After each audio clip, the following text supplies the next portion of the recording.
in a free and open society.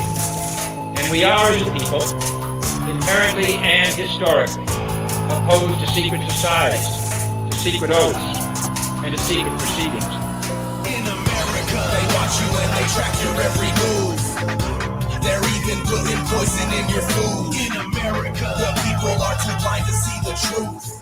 But it's too late and there's nothing we can do. In America, just watch your favorite show and watch the news, so they can pre-program you with your views. In America, get a job, obey the law, support the troops, and just kick back, cause there's nothing we can do.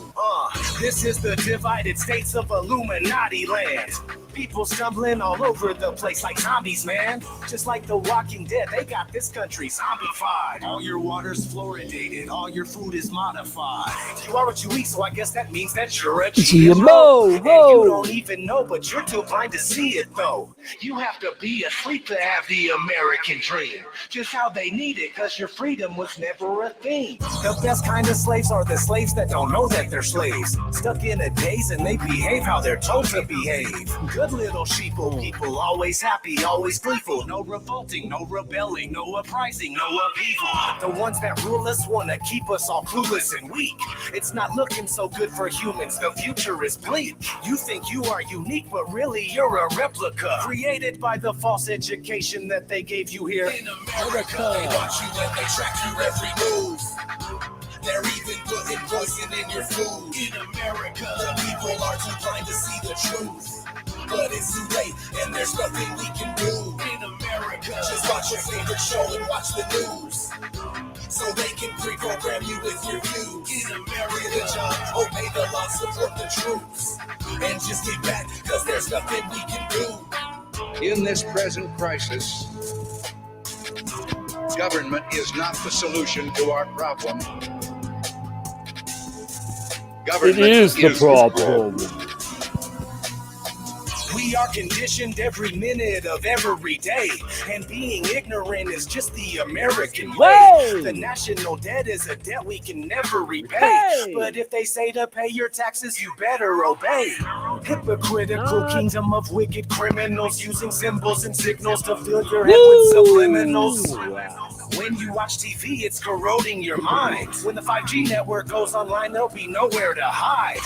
You hear that part? Frequencies all around us so frequently, nothing is what 5G it is seems to be. They deceive hive us so mind easily. technology. No one even believe in me while they're meeting in secrecy. Have you seen the world recently, never treating us decently? What happened to liberty and justice for all? Dictators free themselves, but we The don't new get world order nothing will at fall. all. I just want you to know the truth, so please don't shoot the messenger. It's a bitch, but this is how it is when you live in America. They watch you and they track your every move.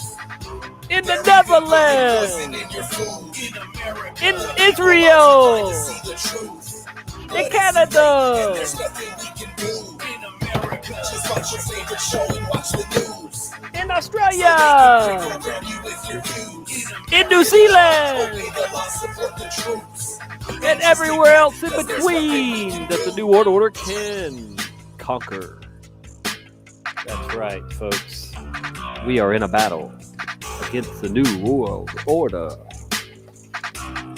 Evil elite.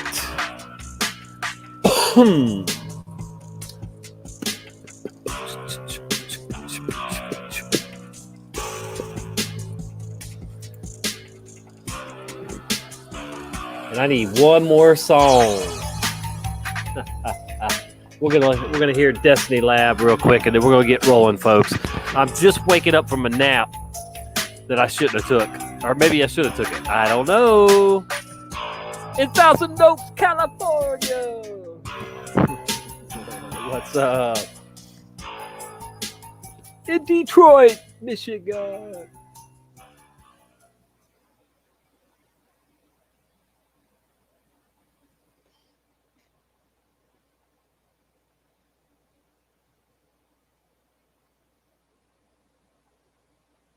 The sky is falling. The sky is falling.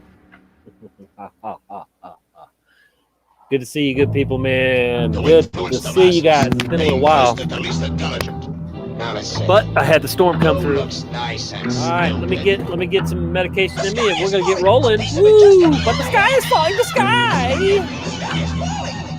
Run for your lives, the sky is falling. At least that's what you think if you've been following the fake news. Fascinating and frightening. They don't report truth, they ignore and deny it. Chicken Little's buy it. CNN supplies it to rile up these liberal mobs that get violent. They march in defiance, bust people to riots. You ask them why they're here, it's like silence. No dialogue, they don't want to debate. They can't articulate their thoughts, all they know is they hate.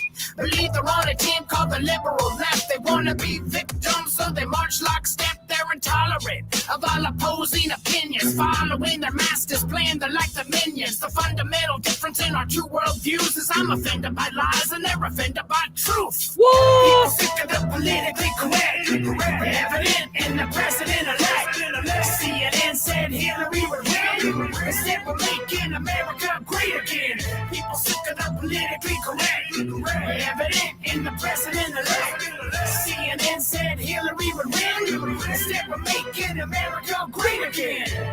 Ah, here we are. Making America hate Undermine again. the faith of the masses and their leaders. If you tell them a lie, That's what don't it's tell a about. little one. Tell a big one. No doubt. Something very scary and evil is on the loose. Let's hope it's momentary and people are just confused. Ordinarily, we've always had multiple different views. With the freedom to believe and speak the way we choose, and people changed. Almost like they've been possessed, became deranged. The socialists and feminists. As soon as Donald Trump became the president, something entered all the brains of the liberal left. Personalities split like a switch had been flipped. And the Hollywood elitists all lost their grip. They found out really quick their polls were all skewed, and everything they watched in life was fake news. So many walked away, the blue wave was just a puddle. They don't know what to say because they're living in a bubble. They like creative problems just so they can solve them. Chicken little liberals who think the sky is falling. The sky is falling. Evident in the president-elect. CNN said Hillary would win. Instead, we're making America great again. People sick of the politically correct. Evident in the president-elect. CNN said Hillary would win. Instead, we're making America great again. Making America hate again. All right. Anyway, so glad you people are here with me. Let's get down to it. 9 of you here. Hey, Brendan Mitchell. Hey, Voynich. Hey, Brian Stavely. Rick Swain. Jay in the house. And a few more just listening. Wondering what I will say about the Zionists. Okay. Yes, Tommy still has a roof. Yes, I do. Voynich. A big limb did fall on my roof. And amazingly, it didn't puncture it. It did rip away the power line to my house. It ripped it away from the house, and I've still got to get that secured. So, like, if the power company came through right now and saw my power line hanging the way it is, they would turn off my power, and I would have to get, an electrician out here and get it fixed. But I had power all the way through the storm. I'm one of the only people. Very few people had power all the way through the storm. The hurricane, I should say. It was a hurricane. And yeah. So lots of trees down, several trees down on my property. And all of those were from my neighbor's trees that fell onto my property. And maybe I'll share some of those pictures later for those who aren't friends with me on Facebook and got to see them. But I'm sure y'all saw plenty of damaged pictures if you watched the news for that reason. I mean, I know most of us don't just sit around and watch the news anyway. But I'm in Pensacola, Florida, so I'd say the biggest thing right now is the fact that the 3 Mile bridge, the brand new 3 Mile bridge, has been damaged. So we have no way to go from Pensacola over to Gulf Breeze that way. As far as the bridge, they have to go the long way around, and that's a real inconvenience for people. But yeah, a huge section.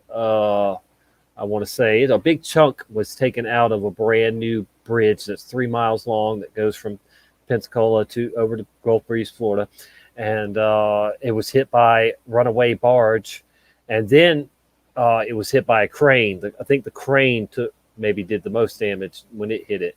So yeah, it's going to take a month or two for them to get that back open. Now, when Ivan came through here many years ago, it had 40-foot waves, so it had more than double what the wave height were with this storm, and it took out part of the interstate and another bridge. When I say interstate, Interstate 10, that's a huge interstate in the south. Anyway, so yeah, there's lots of damage. There's lots of damage just around the corner here. There is a what you call it, a mobile home that looks like a Mack truck drove through the house, and there's like two sections now instead of one long trailer or whatever. It's a split in half by a tornado or whatever the heck went through it. But yeah, lots of houses crushed by trees.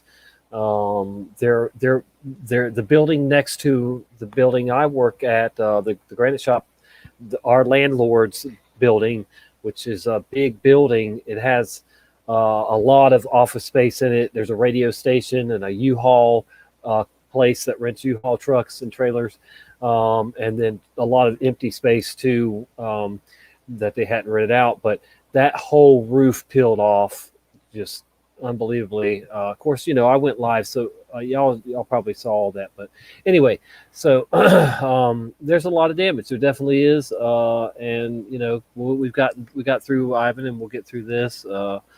And most everybody's getting their power back on now.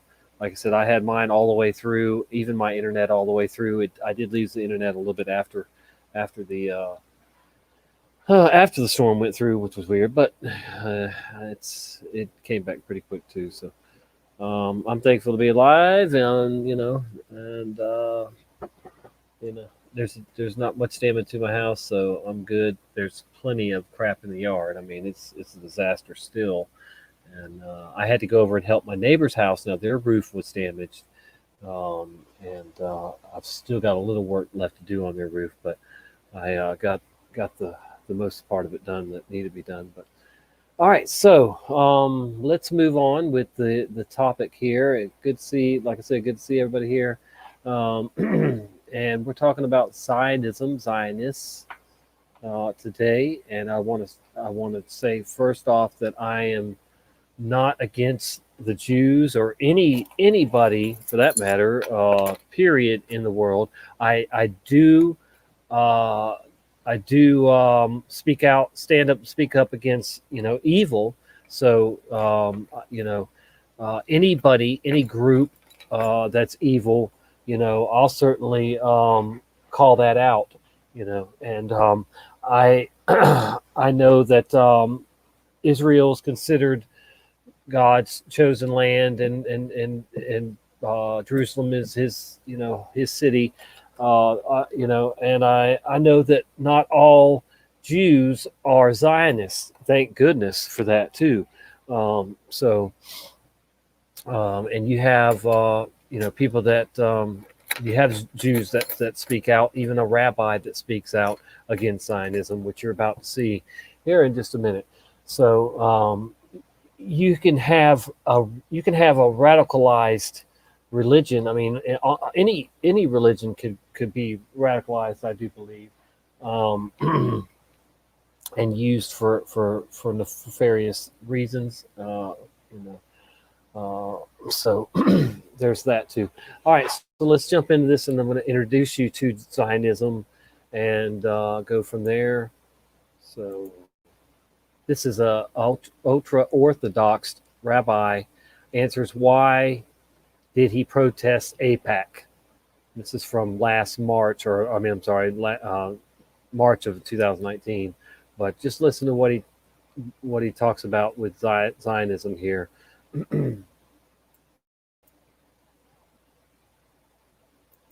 And we don't have any sound. That was weird. Hang on. Rabbi Yisrael There we David go. Weiss joins me now live from New York. Rabbi, I appreciate you being with us. You've attended demonstrations today protesting this year's AIPAC conference, not just here in Washington, but also in New York. What's the message from protesters at those rallies today?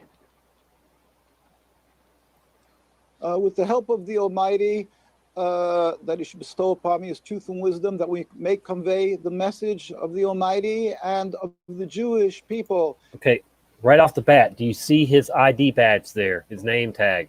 It says a Jew, not a Zionist.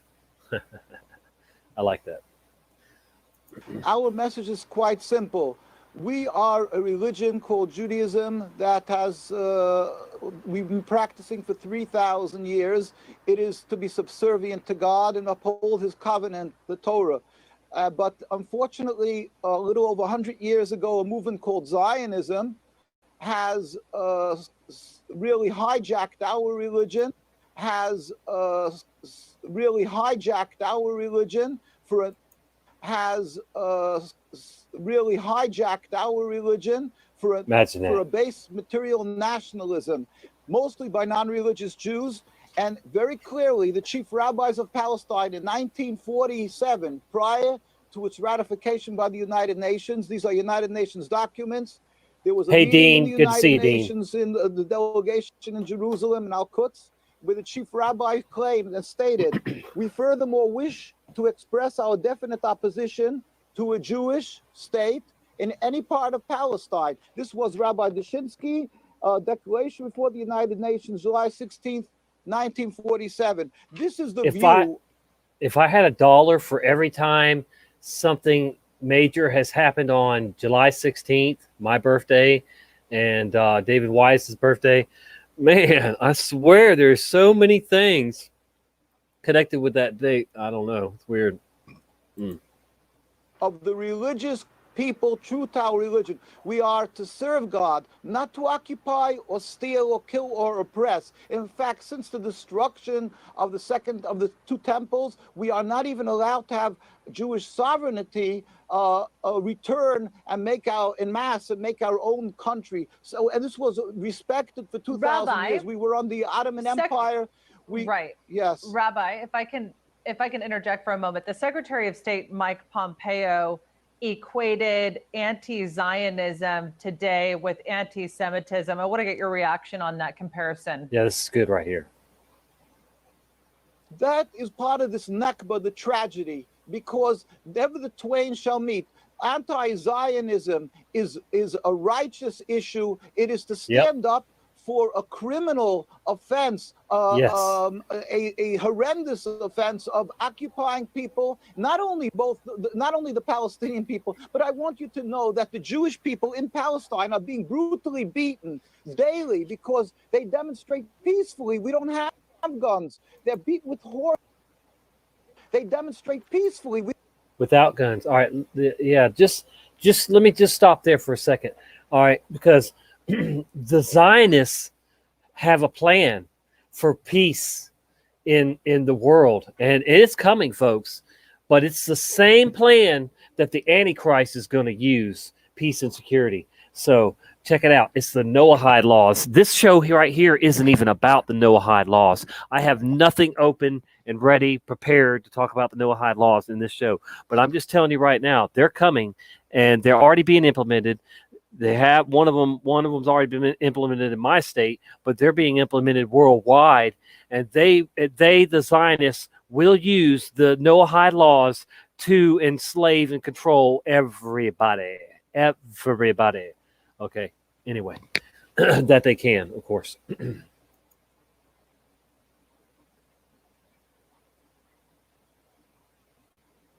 We don't have guns. They're beat with horses. Their children, women are arrested because they refuse to go to the army. There's nothing more scandalous than this, because we are a conscientious objectors. Imagine that in the state they call themselves a Jewish state, yet they refuse to recognize the rights of the Jewish people to observe our Torah.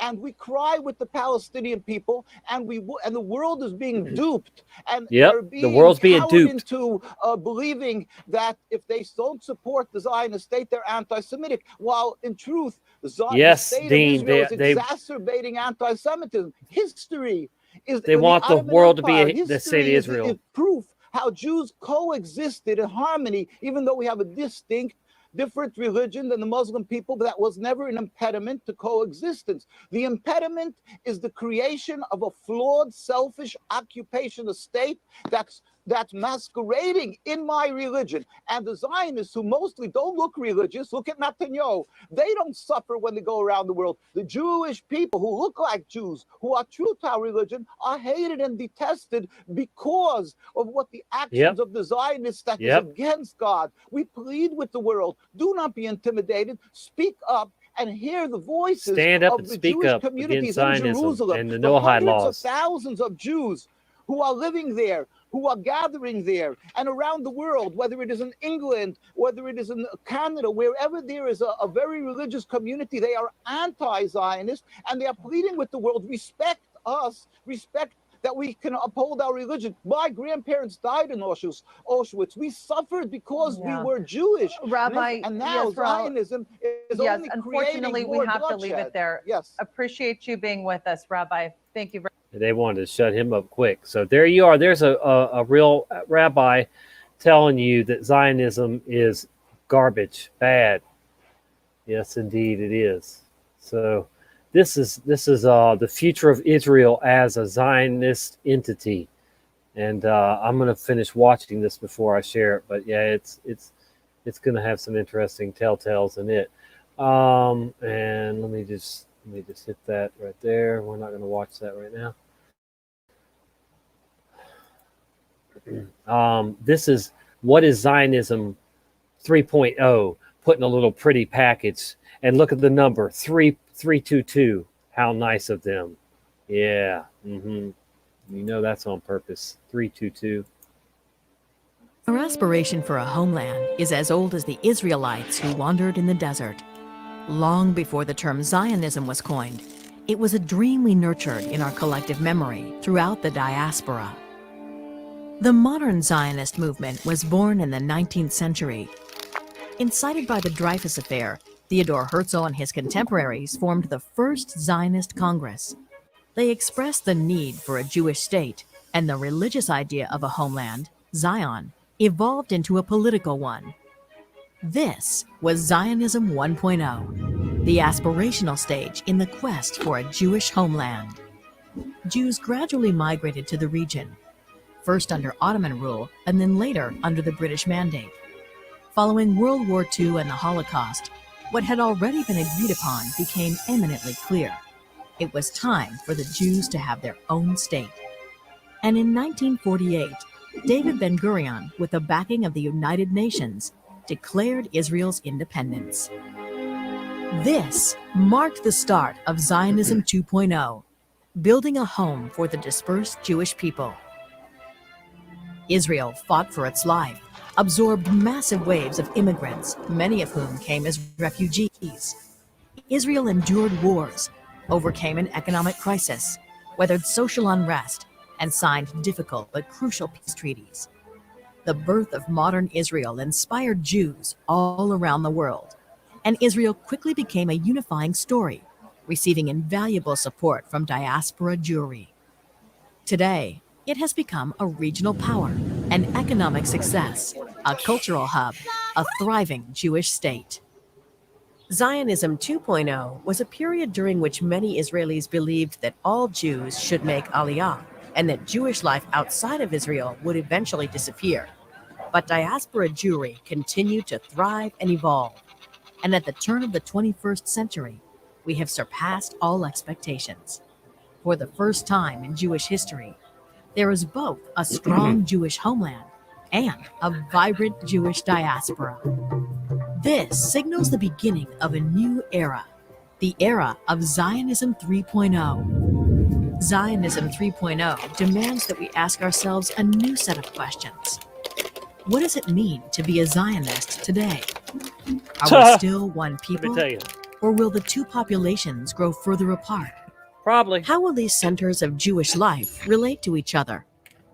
Z3 insists that we adopt a new paradigm, one that embraces a strong partnership between the centers of Jewish life. It requires all backgrounds and perspectives to join in conversation.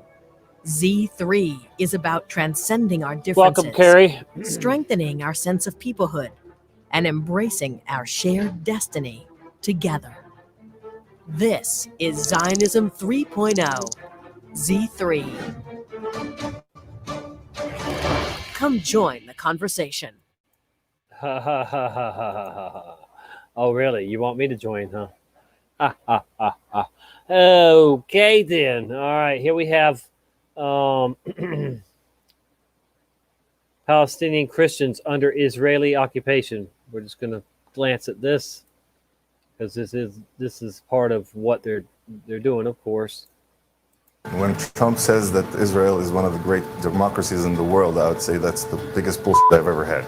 We're here in Bethlehem, home to an ancient Palestinian Christian community, to hear what they have to say about Christians in the West supporting Israel, Donald Trump's move to recognize Jerusalem as Israel's capital, and to see what life is really like here for Christians living in the occupied West Bank.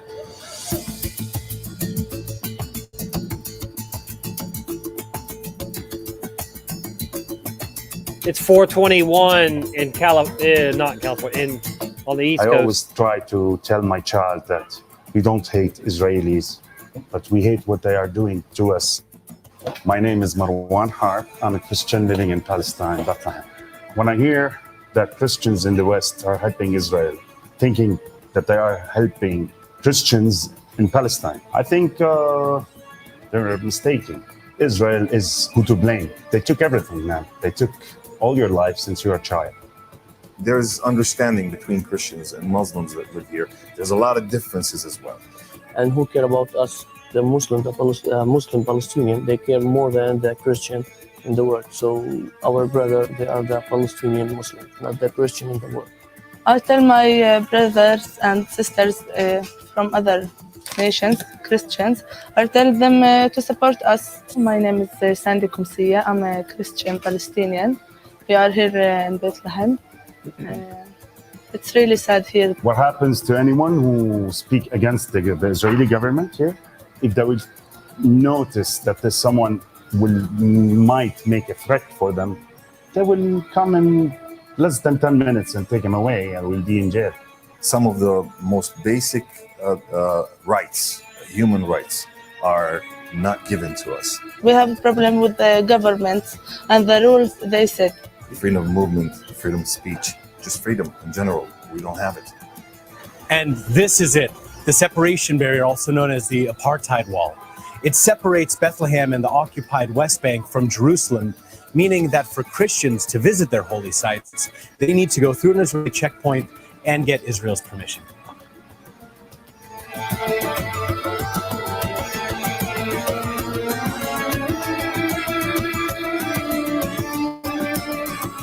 Basically, you're not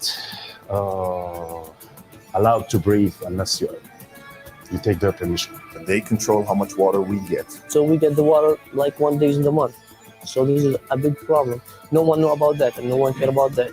What I think of the U.S. recognizing Israel, Jerusalem, that the capital of Israel. هذا غلط كبير. ترامب ما له حق يعطي إسرائيل دولة. They can claim it the capital of China if they want. Doesn't make any difference to us. لأنه القدس عاصمة فلسطين. We want peace, of course we want peace, but we want balanced peace and fair peace. Imagine that. But the Zionists do not care. They will conquer all.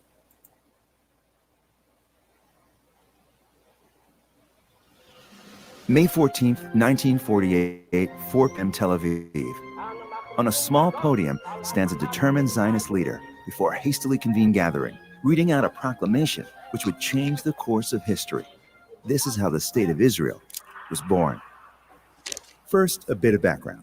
At the end of World War I, the Allied powers gained control over the Middle East, including the land of Israel. The League of Nations recognized a historical connection of the Jewish people to their land and granted Great Britain a mandate to help them reconstitute a national home. However, Arab riots and geopolitical considerations led to a series of British restrictions on Jewish development and immigration. Even ships, including displaced children and Holocaust survivors, were sent back to Europe. Jewish resistance grew as well. By 1947, the ball was back in the United Nations Court, where a majority of the nations decided on November 29th, after a tense vote, to divide the land into a Jewish and an Arab state. The Jews rejoiced. The local Arab population, well, they launched a war throughout the country. May 15th, 1948 was the date the British mandate officially ended, the date the Jewish state was to be declared, and the date 5 regular Arab armies planned a coordinated attack to annihilate the newborn state. On May 12th, David Ben-Gurion convened the People's Council. The atmosphere was grave. Moshe Sharet reported that the Americans are demanding a postponement of the declaration, or else they would not help Israel against the United Arab invasion. Golda Meir reported that King Abdullah had retracted his original agreement and will join the attack. Military leaders expressed serious doubts about the ability of the small Jewish community to withstand 5 regular Arab armies. Okay, let me pause. Hey, Scott, there's a big difference in anti-Zionism and anti-Semitic, whatever. None of us are against the Jews. This is not against the Jews show. This is against radicalized people that are Zionist. Okay, there's a big difference. So you must have just popped in here, but so this is about the Zionist movement, which will fall for the Antichrist and the beast system that's coming soon.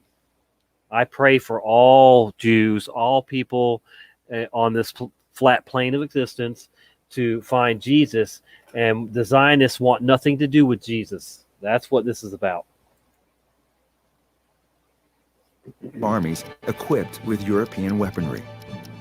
But somehow, after 13 hours of deliberations, Ben-Gurion succeeds in swaying the balance against the American demand. And on Friday, May 14th, in the presence of local Jewish leaders, he declares the establishment of the State of Israel. The proclamation, which was inspired by the American Declaration of Independence, asserted the historical and moral rights of the Jewish people in its historic homeland, and defined Israel as a Jewish democratic state based on equal rights, freedom, and justice. The declaration ended with a call on Jews to return home and extended a hand for peace towards the local Arab population and neighboring Arab countries. The Arab invasion was immediate and lasted for over a year. Close to 50% of Israel's small fighting force were survivors of the Nazi death camps who vowed never again. 1 out of every 100 Jews living in Israel died in the fighting. But by the end of the war, the small Jewish state had emerged victorious as an independent nation in its homeland for the first time in 2,000 years.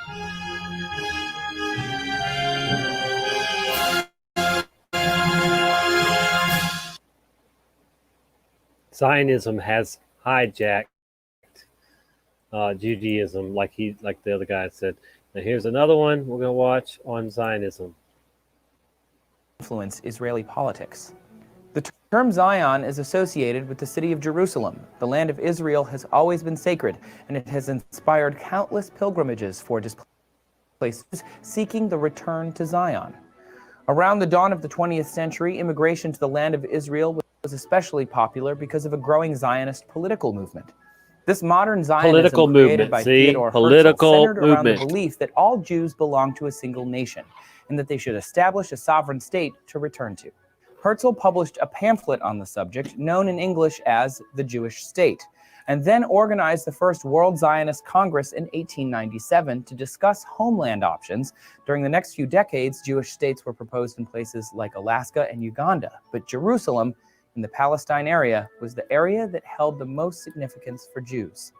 In 1917, Britain okayed a Jewish state in Palestine, and after the Holocaust, many other Western countries supported it as well. The State of Israel gained its independence in 1948. After the establishment of the Israeli government, the World Zionist Congress lost some of its power, but it is still around today as part of the World Zionist Organization. With millions of dollars. World Zionist Organization. All right, we're going to stop there real quick and pull something up here. Okay. The Zionist Congress. Right here, World Zionist Congress was established in 1897 by, who we've already seen, Theodore Herzl, as the supreme organ of the Zionist organization and its legislative authority. Good grief. You know what I'm trying to say. Oh, all right. In 1960, the names were changed to World Zionist Congress and World Zionist Organization, respectively. All right. So, the 38th Zionist Congress 2020 will begin on Tuesday, October 20th, and ends on Thursday, October 22nd. Imagine that, 38. I had to look up 38 real quick. Of course, you know what 3 and 11 make is 11. All right. But anyway, check this out. 38 angel. Where is it? Hang on, bear with me. Okay. Angel number 38 means bad luck is coming for some. And in the Bible, 38 symbolizes punishment. So imagine that, if you will. Put that together with your little prophecy pieces of the puzzle. So, yeah. 38 is made up of two powerful angel numbers, 3 and 8. Yep.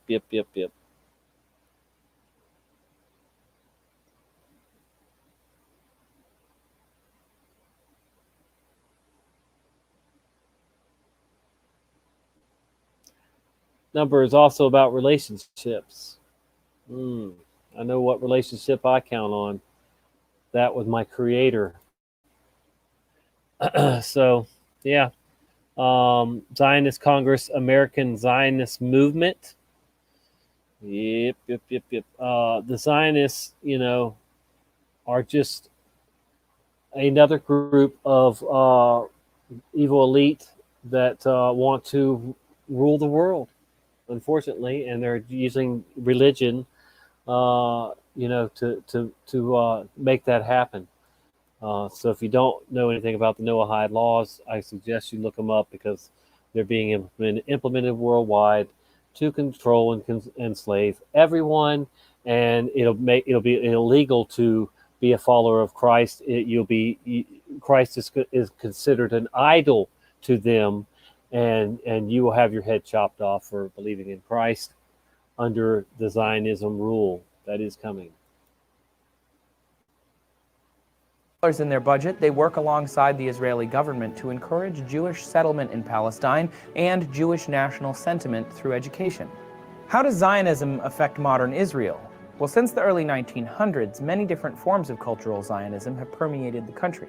According to a study by the Israel Democracy Institute, almost half of Jews reportedly view themselves as affiliated with religious Zionism, which is the idea that original Jewish... that they're almost split evenly, that half of the Jews, 45% of them are Zionists or support it, consider themselves it, yeah. Traditions should be preserved, and Jews should have a sovereign state in the Holy Land.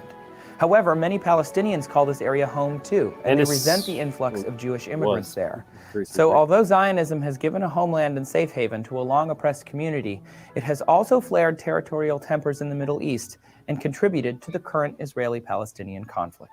For a more in-depth look into settlements in the West Bank and how that's affecting politics in the region, check out this video from AJ+. But religion aside, the Israeli government also encourages settlement by offering lower tax rates, subsidized housing, and easier loans. And thank you for watching. Oh, how nice.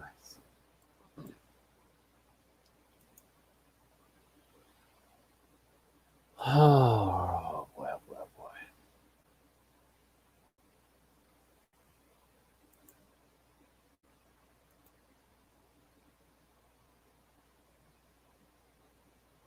Yes, the Noahide Laws. Yes, Scott. That is what the Zionists support. That is what the Zionists are putting in place everywhere. I love the Jews, the Jews that love Christ and respect God, the Creator. But these people have hijacked, Israel with their stuff, and it's I have to speak up against it. Just like No More News does, and just like Israeli News Live, or what was it? Israeli News Live, I think it is. Ben and his wife over there. Yeah, they'll tell you about the Zionists too. And I should have prepared some of their stuff. I was going to share some of their stuff today, but I took a nap and woke up right before the show was supposed to start, so I couldn't get everything together. But anyway, this is the 38th World Zionist Congress election. Blah blah blah blah. Let's check out what this is saying here.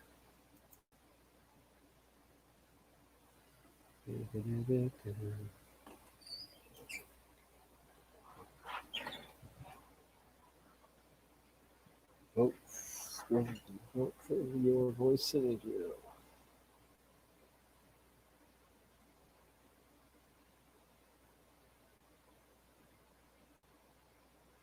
I guess there is no video. All right. Well, anyway, what I want to show y'all too. Let's see. We might as well just pull up real quick. Come on, slow. And I'm having a problem with my computer. It says activate Windows. Go to settings to activate Windows. And yeah, so I don't know. I might have a virus or something going on with that. Never seen that before. I restarted my computer and it went away for a little bit, but it's back. It's like right here on my screen, no matter what. Activate Windows. And I try to activate Windows and it says it can't. So there's that. Oh, I can't wait to get back to this channel. That we're on Tommy Tell the Truth 2 right now, and I can't go live on Tommy Tell the Truth until November 8th. Whew, that's still a good little ways away, unfortunately. But I'm still trying to get to 1,000 on here. I'm not far from 1,000 subscribers on it, and so hopefully I can get back on there and continue to build my little channel up and spread the truth as I know it. So here we go.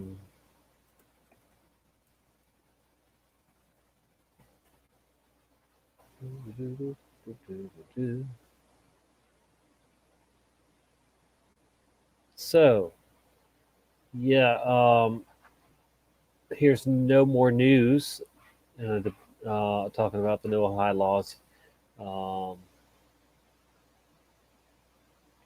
Here's a guy talking about, let's see, what are the 7 Noahide Laws? I recently heard a teaching that Orthodox Jews are secretly controlling the New World Order. Okay, so that'd be interesting to see what this guy's going to say, if he's for it or against it. Let's check this out real quick.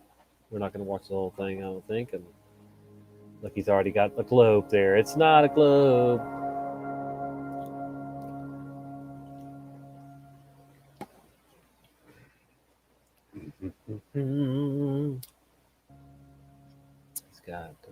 I'm J.K. McKee, editor of Messianic Apologetics.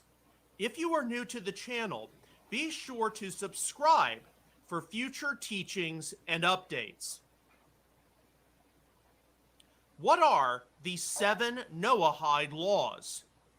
A new teaching circulating online proposes that Orthodox Jews are secretly controlling the New World Order, and that they will impose the Noahide Laws to get people to only worship God proper, and that those who worship Yeshua the Messiah will be put to death. The following is a brief description of Noahides as provided by the Dictionary of Judaism in the biblical period. Noahides are non-Jews who observe the 7 laws that apply to the descendants of Noah, namely all peoples. According to rabbinic authorities, these include the following prohibitions: idolatry, adultery and incest, bloodshed, blasphemy, robbery, social injustice, and eating the flesh of a limb cut from a living animal. Tosefta Avodah Zarah 8, 4-8. And so there you go right there. These are being implemented, these laws around this, and they certainly will be during the beast system, during the Antichrist ruling, in the near future, will be, enforced. Yep, and anyone that doesn't go along with it is subject to being killed. Today's Messianic community has various opinions as they relate to what are often considered to be the Noahide Laws. Some think that the Noahide Laws form the basis of the apostolic decree of Acts 15, 20, and 29, whereas others think that the Noahide Laws, while surely useful principles to be followed by all followers of Israel's God, were the product of post-Second Temple Judaism. In a great deal of historic Jewish thought, while the Torah proper is widely concluded to only be applicable to ethnic Israelites and proselytes to Judaism, the nations at large are thought to only have to really follow 7 precepts affecting the Bnei Noach, or children of Noah, derived from Genesis 9. Aside from many finer details, it is safe to say that today's broad Messianic community expects that non-Jewish believers in Israel's Messiah observe far more principles from Moses' teaching than just the Noahide laws. But they're going to focus on them and implement them and enforce them. All right, I'm not going to sit through this. But anyway, so I hope I've introduced you to Zionism and a little bit about the Noahide Laws, of course, because it is a big part of that.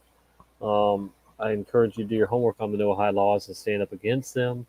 And, definitely you don't want your state to implement all 7 of them. We don't want the U.S. to support them, but it is what it is. It is what's coming down the line.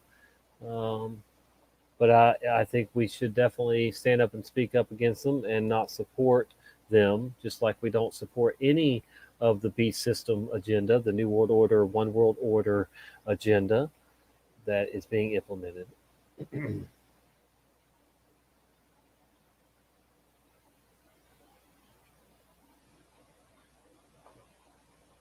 Boy, you can't even find one that links to no more news.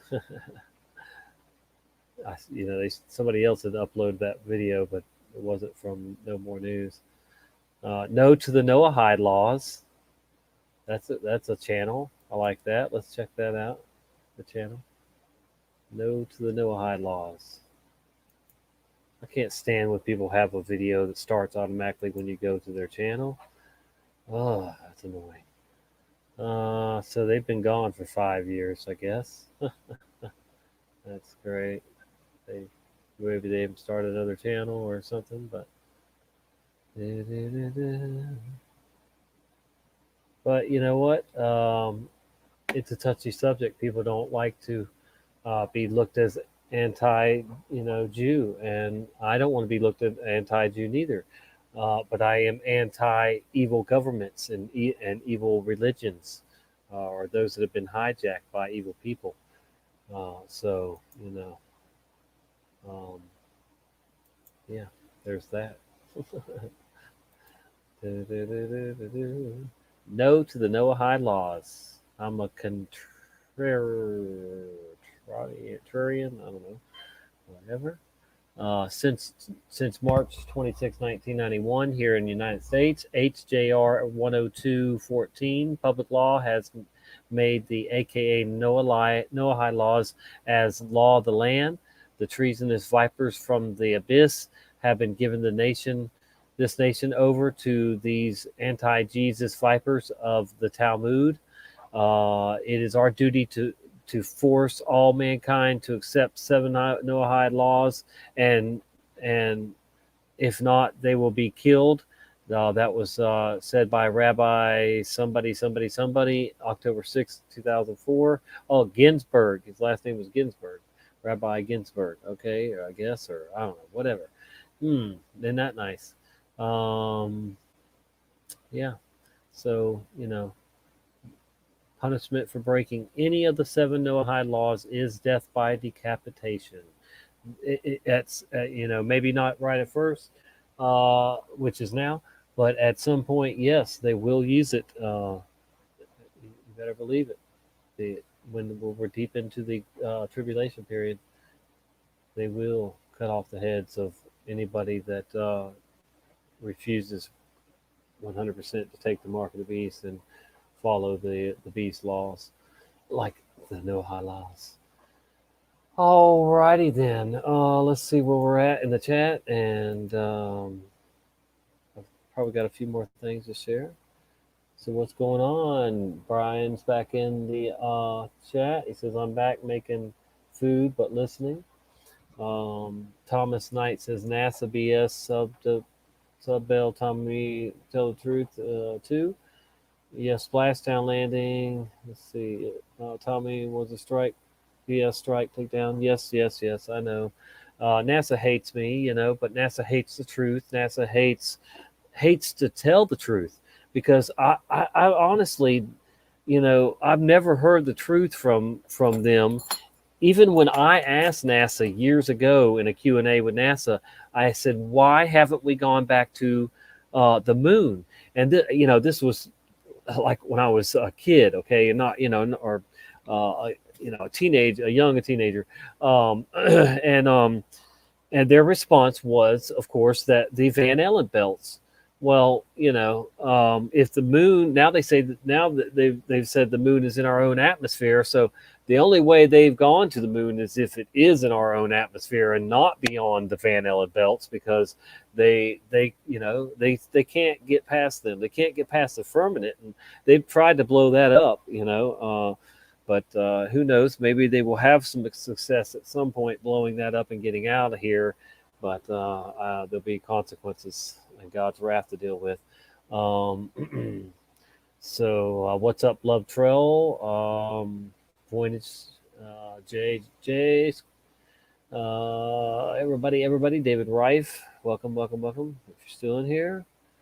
Have you talked about the rabbi that guarantees their Messiah will be here this time next year? Oh no, let me just say this. They're talking about, who was it? Let me think. Somebody just said that they're expecting to announce who their Messiah is in the next week or two or month or two, apparently. So that's very interesting. These guys have already, and I've heard that they think it's either Jared Kushner or somebody, maybe even Donald Trump or whatever. But I certainly think it's going to be somebody who's Jewish or had maybe even, I don't know, maybe just somebody that has converted to Judaism. Excuse me. All right. Anyway, so yeah, that's going to be quite interesting. In the last couple of days, I've actually even thought about as crazy as it sounds, because it seems like there's so much proof to say that we're not in the tribulation period yet. But there was a brief time where my tribulation period was 2015 to 2022, which is, would make it right in play, of course, now. And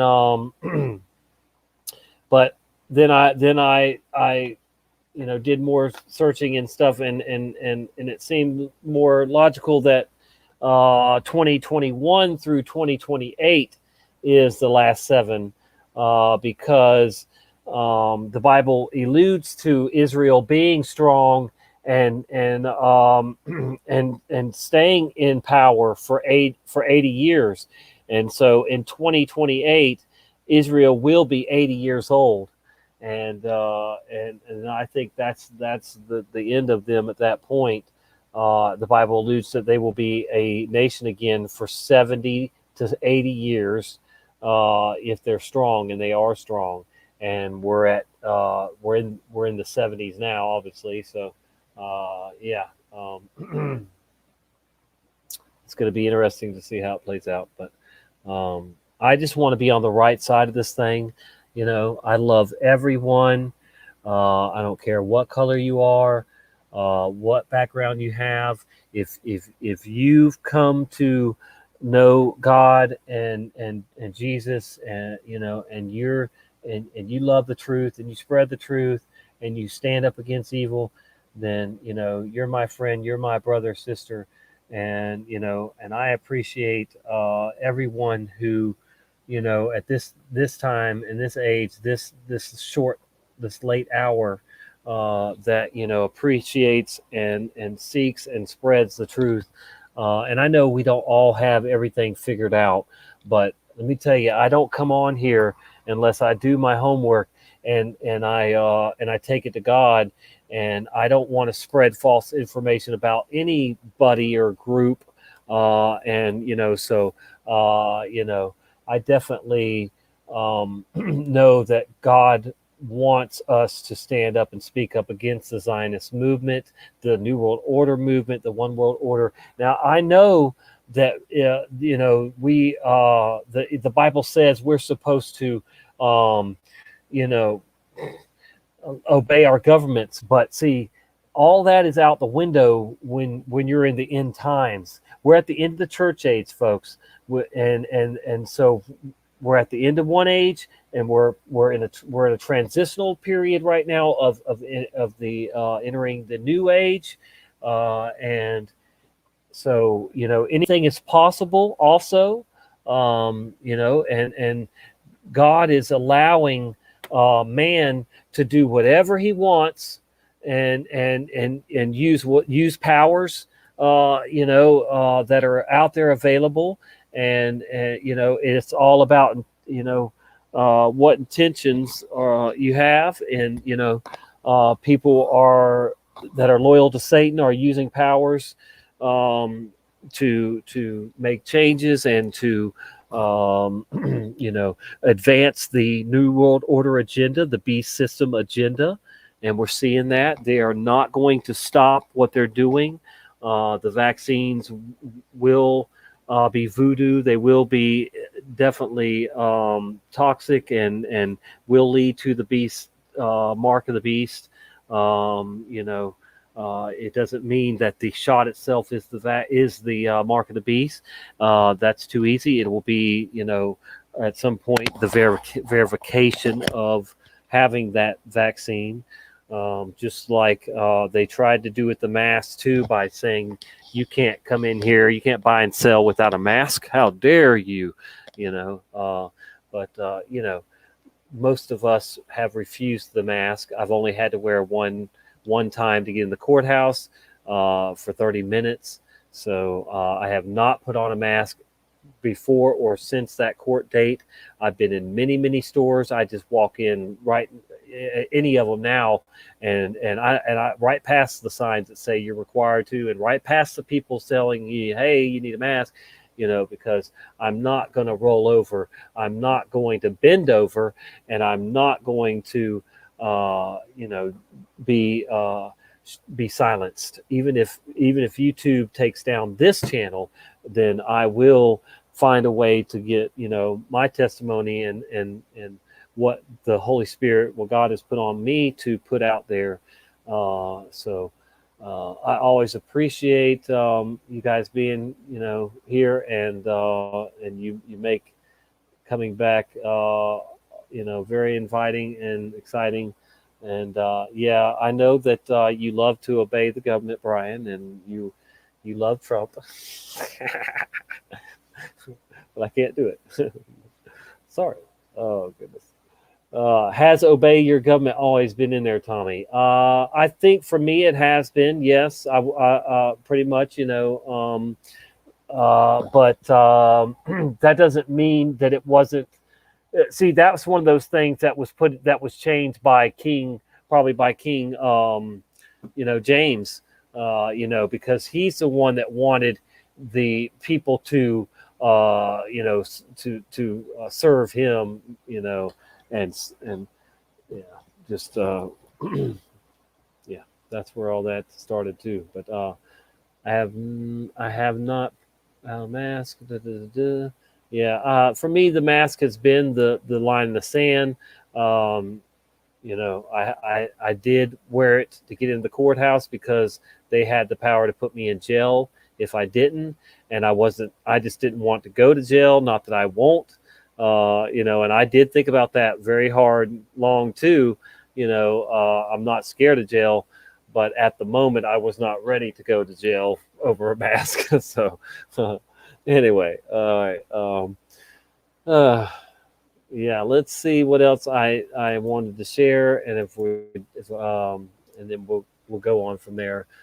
Maybe I'll even have somebody join me for a little bit. My daughter and grandson are not here right now, so I've got the house to myself. Normally, when they're here, you'll hear their TV, in the background. Yeah, there's a TV in my house now that my daughter moved in.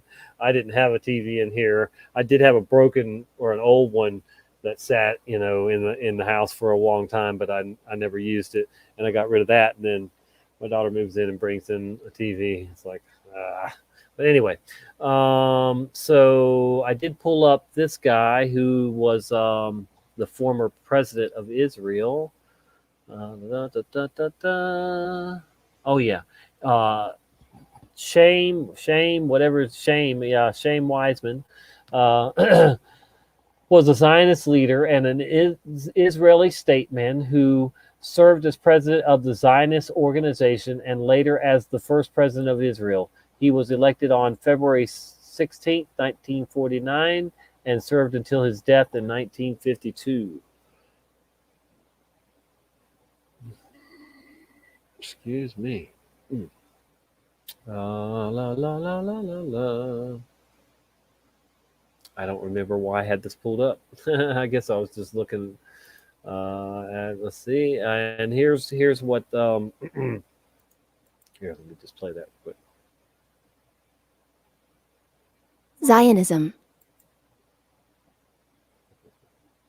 Zionism, a movement for originally the reestablishment and now the development and protection of Jewish nation in what is now Israel.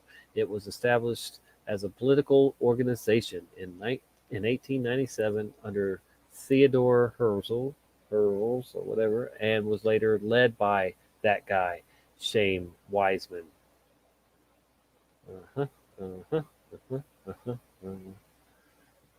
Okay. Are all Jews Zionists? No, they are not. Let's just see what they say, though. But as we learned in one of the videos, that about almost half of the Jews are Zionists. The other half are hopefully gonna, if not already, believe in Jesus and not fall for the false Christ, Antichrist. Zionism is about the pursuit of an independent Jewish state. The word is derived from Zion, a hill near the city of Jerusalem, but nowhere near all Jews live in Israel, and not all inhabitants of Israel are Jewish. The birth of the state of Israel, which we've already learned about. Let's see.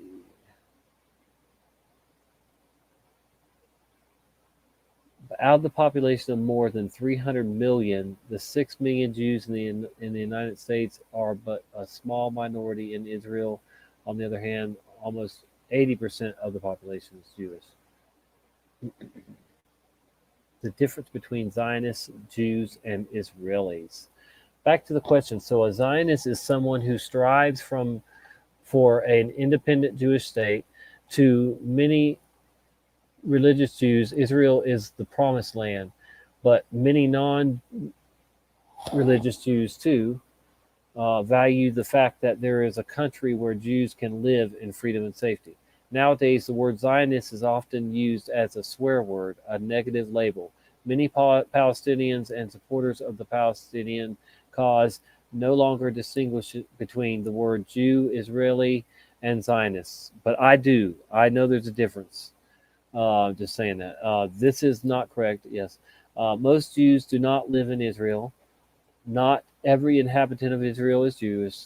There's also many non-Jews living in Israel, and not all Jewish Israelis are settlers who want to conquer more and more Palestinian land. The vast majority of Jews believe the state of Israel should continue to exist, but many Jews, both living in Israel and elsewhere, are in favor of a Palestinian state alongside Israel as a possible solution to the conflict. But we do know when that happens, which is coming too, they're already reaching peace deals that are going to lead to the actual 7-year peace deal that the Antichrist will make and break with these people. So it's coming. Let's see. To cut a long story short, although many Jews identify with Zionism, there are still many different points of view. That is reason enough to not mix up words. Mix up the words Jew, Israelis, and Zionists. And that's all they got to say. Wow. Okay. Huh. I expected there to be more about it, but guess not.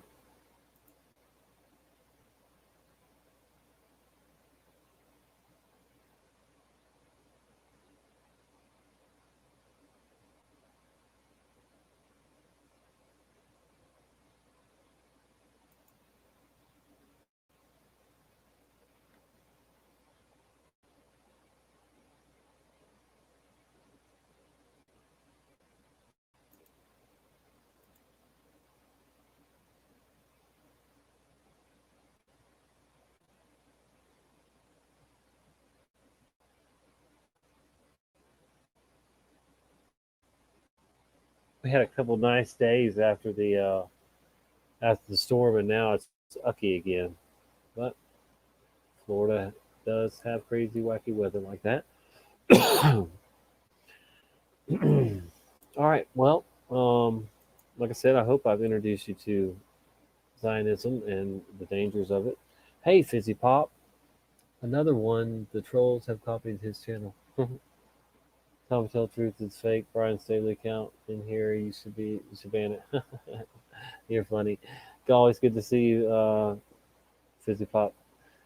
Yep. And this is my first show in I think a week or so. And of course I had to deal with Hurricane Sally, Mustang Sally. And yeah, Brian, we know you're a weirdo. I think we all are a little weird, peculiar, you could say. My grandson probably thinks I'm a little weird, all the strange noises and meowing I do and stuff to entertain him. Look, I even bought these, I can't believe I'm going to show you these, but I bought these little finger puppets to entertain my grandson with. I can't believe I paid $5 for these things. So basically $1 a piece. But anyway, I'm just going to show you a couple of them here. Yeah, finger puppets for my little 4-month-old grandson. Okay, anyway. Is it 4:20 yet? No, it's 4:04 here. So, what do we got going on? Let's see. What else have we not shared yet? We shared that. And all right. Well, we have the Canary Mission. So the Canary Mission documents people and groups that promote hatred of USA, Israel, and Jews. We investigate hatred across the North American political spectrum, including far right, far left, and anti-Israel activists. And Brian Staveley's on here. No, I'm just kidding. No, yeah, I'm sure that No More News is on here, the dude from that, and probably even Israeli News Live. I don't know. But anyway, I thought this was kind of interesting here that, yeah, students, professionals, professors, and organizations. So, whoops. So this lady found her way onto the Canary Mission, and her name is Jerry Jacobs Aspenleiter, and says she's a professional, whatever. And see, it says overview. Sherry Jacobs Aspenleiter has spread anti-Semitism and hatred of Israel on Facebook. She promoted the 9/11 Truth Movement and blamed Zionists for the September 11th, 2001 attacks on the World Trade Center.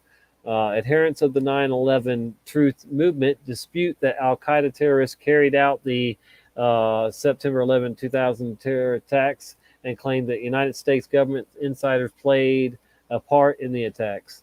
As of February 2020, Aspenleiter's LinkedIn page said she was a property manager at a Career Solutions. Since, okay, whatever. As of the same date, Aspenleiter's Facebook page, she said she manages the Facebook page Tweet Trump Truth Tuesday. Oh, she's a Trumper. All right, but anyway, this is what they're doing. They're making her a Zionist. They're saying that because she's a Zionist, she's an anti-Jew and anti-Semitic. So on August 16th, 2019, Espenleiter wrote on Facebook, Zionists blew up New York on 9/11, proven over and over. They stayed in charge of the U.S. and the minds of Americans, brainwashed to support the criminals while they slave to tend 12 million each day to Israel to pay for their free healthcare, college, and genocide of Palestine, and wars that make America less safe and hated worldwide. See, she's not saying that Jews are doing this. She's saying Zionists are doing it. So, I mean, you can't call her anti-Jew. You can't call me anti-Jew for just pointing out what a group of people, a political group at that, are doing worldwide, mind you. I mean, let's just break it down too, because Mossad is certainly part of it, because they've got their hand in more things than even the CIA, who we know is crooked and mostly doing evil. So it's ridiculous, man. Whoa, what people put up with and support because of their ignorance. So many Christians support Zionism, including my own father. Ooh, he tried to get me to support Zionism, and he thinks that Netanyahu is so godly and such a godly man. Give me a break. Oh my goodness. All right, anyway, so there's that. Don't find yourself on the Canary Mission, Brian, or me, or any of y'all. So political Zionism is an anti-Semitic movement. Yeah, if anything's anti-Semitic, it is the political Zionism. Yes, indeed. No doubt about it. It's anti-Semitic, anti-Judaism, anti-Christian, anti-Islamic political movement with an evil agenda. No doubt about it, folks. So do your own homework. Take it to God. Take it to prayer, and you'll see that there's something wrong with the Zionists and the Noahide laws that they are trying to implement worldwide, and they will have success in doing, unfortunately, because that's the way the story plays out. But we will resist. We know what these laws are trying, these people are trying to do, and that is further the beast system, further implement it for the Antichrist. All right. Well, I think we got through everything I wanted to share. Let me play a song or two, and then at 4:20 I'm going to medicate, and then maybe I don't know, we'll go from there. Maybe somebody can join me if they have any thoughts on this subject or whatever, and if not, I might just end this and come back, later with something else. I don't know, who knows? But I'd like to hang out with you people. It's been a little while, and I appreciate every single one of you. And it is 9/20/2020. Time is flying by, man. This year, even with the COVID crap, it is just unbelievably flying by. All right, yes. Hang in there for some music. Do, do, do, do, do, do, do.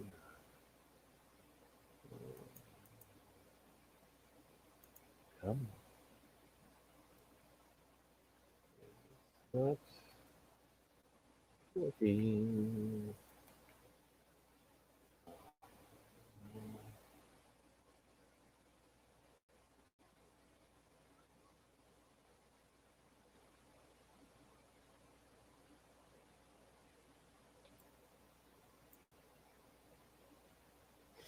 I missed my channel.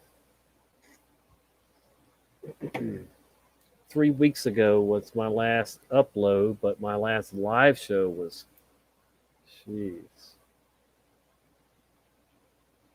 probably that one there a month ago, I guess.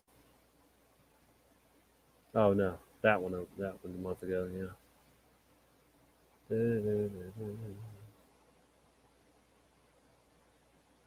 I uploaded that one.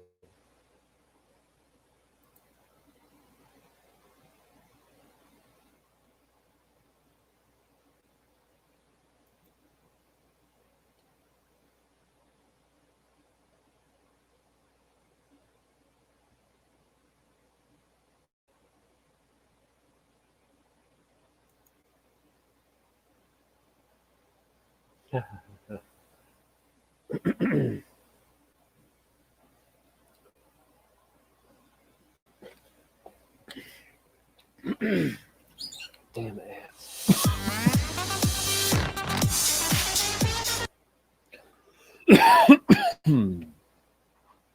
That went down the wrong pipe.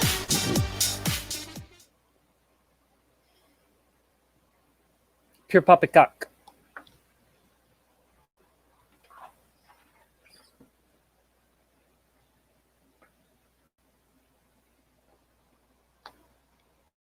Come on, you gonna hit us with some more ads? Really? Thank you, YouTube. Not. Jeez.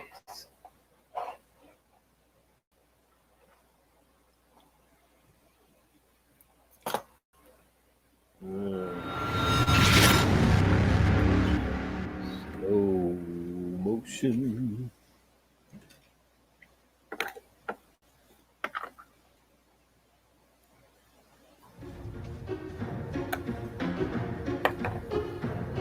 We're like watchmen, patrolling the towers. We seek to expose those abusing their powers. All the lost men, sleeper cells in a sanctum. victims who hate what is truth, catapulting deceptions, invasions, like barbarian pagans embracing their sin, behaving like cavemen, persuaded by counterfeit interpretations and built on a mountain of faulty foundation. They fire their arrows aflame by the thousands and move like a hide without name or announcement, like spiders with legs and appendages branching in so many ways. It seems endless. Examine the sections of web and the nest that's expanding and fanning the flames of the evil they're planning. Outlandish assumptions and biased conclusions immersed in a world full of lies and delusion. What would you do if you pull back the curtain and saw who's controlling the scenes? Are you certain your version of truth is not an illusion of hip-hop propaganda confusion? What would you do if you pull back the curtain and saw who's controlling the scenes? Are you certain your version of truth is not an illusion of hip-hop propaganda confusion? Examine and study the entire picture and every ingredient inside the mixture. Then ask yourself, which of the sides are you choosing? Have you bought into lies or the things you're assuming? What type of role in the game are you playing? And can you explain anything that you're claiming? What's fact from fiction? Is the division of light from the darkness? Make your decision. If you have wisdom, then make it your mission to seek out the truth, improve your condition. Without a foundation, what's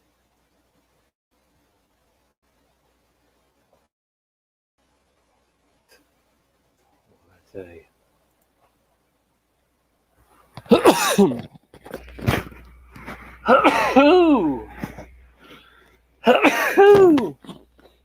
your solution of fish out of water like sushi? Assuming you're something uncertain, not even certainly sure you're a person. If life's an illusion that cannot be proven, then why would you trust your own mind for solutions? What would you do if you pull back the curtain and saw who's controlling the scenes? Are you certain your version of truth is not an illusion of hip-hop propaganda confusion? What would you do if you pull back the curtain and saw who's controlling the scenes? Are you certain your version of truth is not an illusion of hip-hop propaganda confusion? In conclusion, there's numerous thoughts and opinions. Some are confusing and some seem convincing. Our mission should be one that seeks revelation, investigate, innovate, lead exploration. Use every tool, use every science. Be scrupulous, never compliant. Defiant, excited, defiant, and uncover conundrums, enigmas, and quandaries. Hoaxes, debunk them. Have questions, ask them. See problems solved.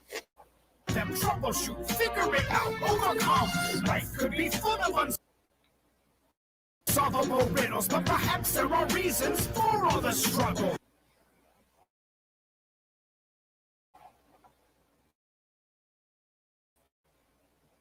And this is what is happening.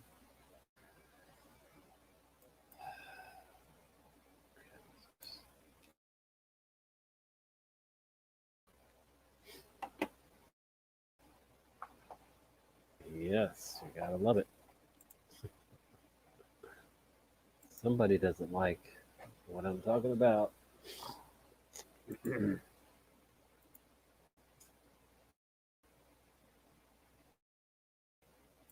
guess we're with the Destiny Lab. Let's see. Can we pull up nomorenews.org? They certainly don't like this guy.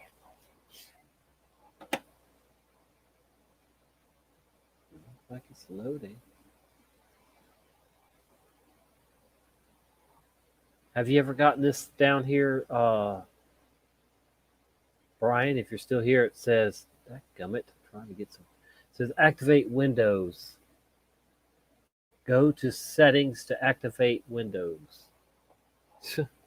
Like my Windows are not activated. How am I using them right now? It's crazy. I've never seen that on the screen before today. So here's No More News, folks. I'm going to mark it. Rabbi says Gentiles are surrounded by demons. And I say the Zionists are surrounded by demons, definitely. But all people are either surrounded by, good angels or fallen angels.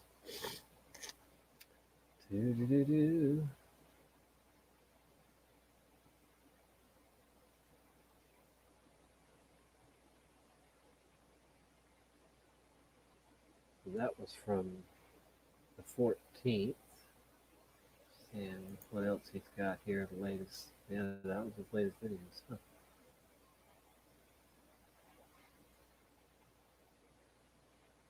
Esau is going extinct. Black Queen Plain Rant. The Abraham Accord. No More News Live. And that's the peace deal that they're trying to get going right now, or did get going. Israel Terror and 9/11 presentation by Christopher Bolin. Do you know who he is, Brian? Christopher Bolin, talking about 9/11.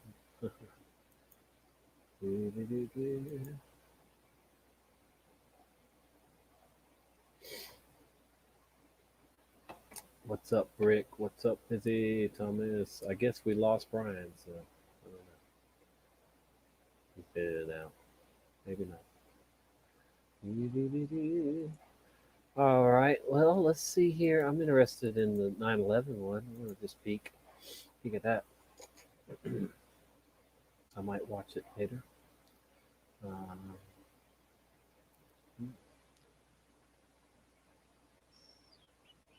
Yeah, Adam Green. That's who No More News is. Yeah, that's an hour long. Silverstein got the Twin Tower lease through fellow Zionist agent Lou Eisenberg, or Elsenberg, I can't see, yeah, Eisenberg, chairman of the Port Authority. Fellow Zionist, yeah. Huh, the Zionist connection. Yeah, this is probably a good little watch here. And author of Solving 9/11 set of books, including his latest, The War on Terror, The Plot to Rule the Middle East. Chris has a history degree from UC Santa Cruz with a focus on Israel and Palestine. He's written extensively it's on the Middle 420 East, here, gold by the way. fraud, depleted uranium dangers, and the history and geopolitics of the 9/11 terror attacks. Chris joins us tonight as he continues to speak about 9/11 and tours across Europe and America. And with that, it is my pleasure to introduce to you Mr. Christopher Bolin.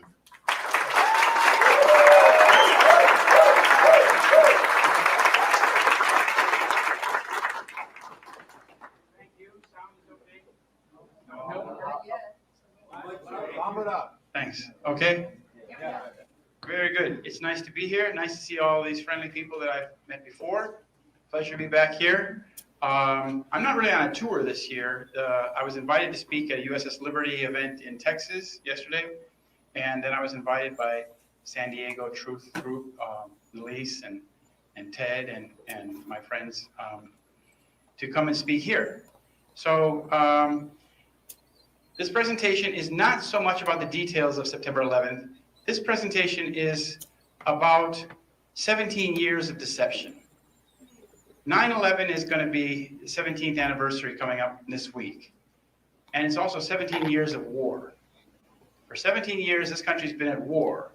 And most people in this country are unaware of what this country, our United States, is doing in Syria, in Iraq, in Lebanon, in Palestine, in Yemen, in Mali, in many countries. So what happened is that 9/11 was done to trick us into war. Yep. And if you understand, you need to understand what this war is all about. What is the real strategic plan that the United States, for example, Syria. Right now, the United States is on the verge of war with Russia in Syria. It's heating up quite quickly there. The United States is involved in occupying the eastern third of the country. And Russia and Syria says the Americans have to leave. But the United States is, so why are U.S. troops occupying Syria, a nation where there is no U.S. interest whatsoever? Now, what I'm going to talk about in this presentation is what is the real strategic plan and who this plan serves.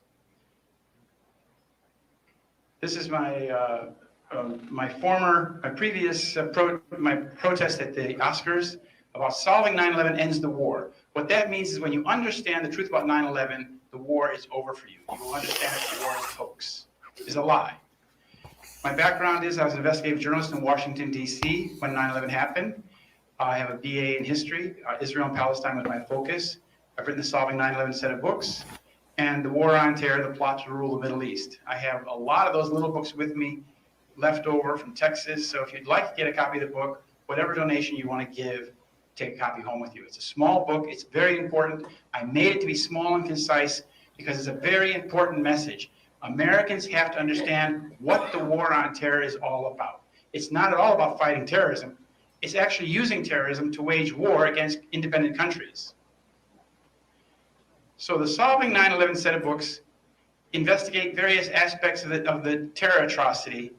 And my focus has always been from the beginning, who is behind 9/11 and why was it done? This is the large book, the original articles, contains my articles for the first 12 years I was working as a journalist on 9/11. Now, the war on terror was a policy coup by deception. It was blamed on Muslims in order to initiate the war on terror. Behind the war on terror is a covert plan to redraw the map of the Middle East, Iraq, Syria, to break these countries up into fragments. Understanding the origin of this plan is crucial to comprehending the deception that has changed our world. Both 9/11 and the war on terror have a common origin. They were both conceived by Israeli military intelligence. That's not Mossad, that's Aman, A-M-A-N. In the 1970s, under the leadership of Menachem Begin. Menachem Begin was the leader of Israel in 1977. And when Begin came to power, that's when the real old terrorists took power in Israel. Menachem Begin is known as the father of terrorism.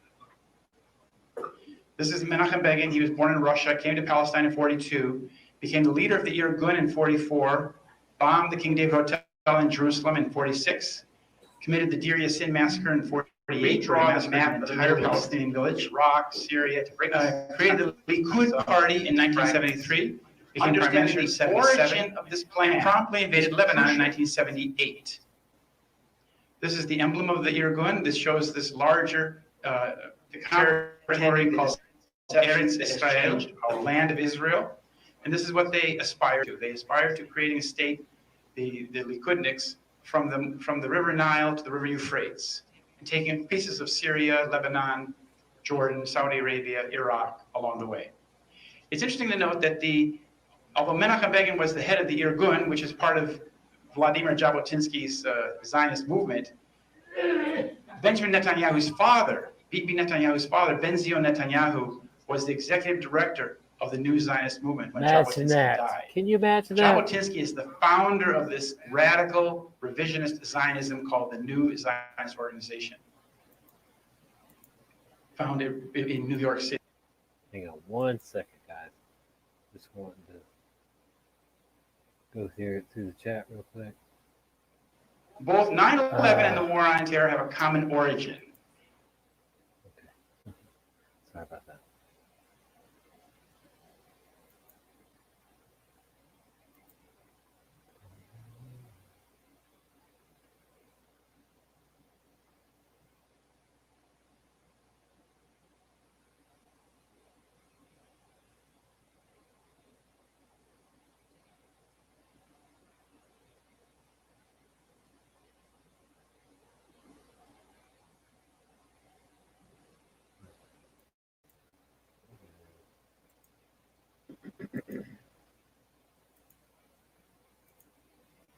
City.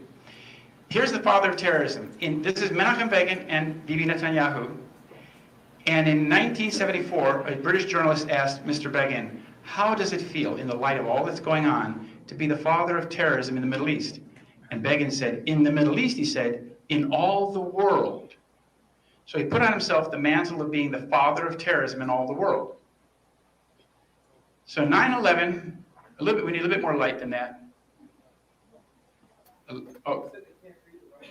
Okay. Okay. Okay. 9/11 was a false flag terror atrocity designed to instill fear and rage in the American population in order to get public opinion to support the war on terror.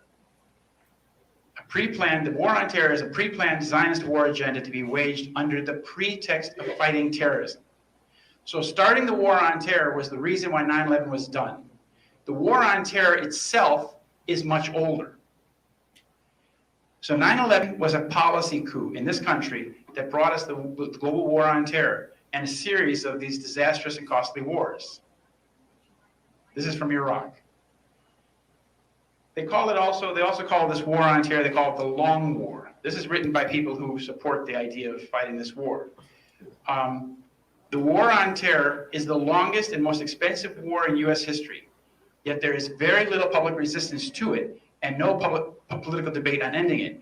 That's partly because there is no awareness in this country of what we've done in Iraq or Syria. For example, last summer we bombed Mosul and Raqqa, two very large cities, one in Syria, one in Iraq, and yet there were no pictures in the newspaper of what we were doing. None.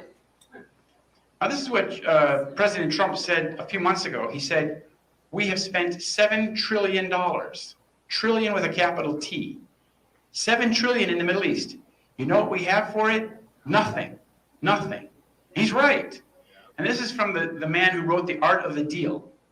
So if this deal is so bad, as he says, we need to reverse this deal. We need to understand it, that this deal is plundering the wealth of this country.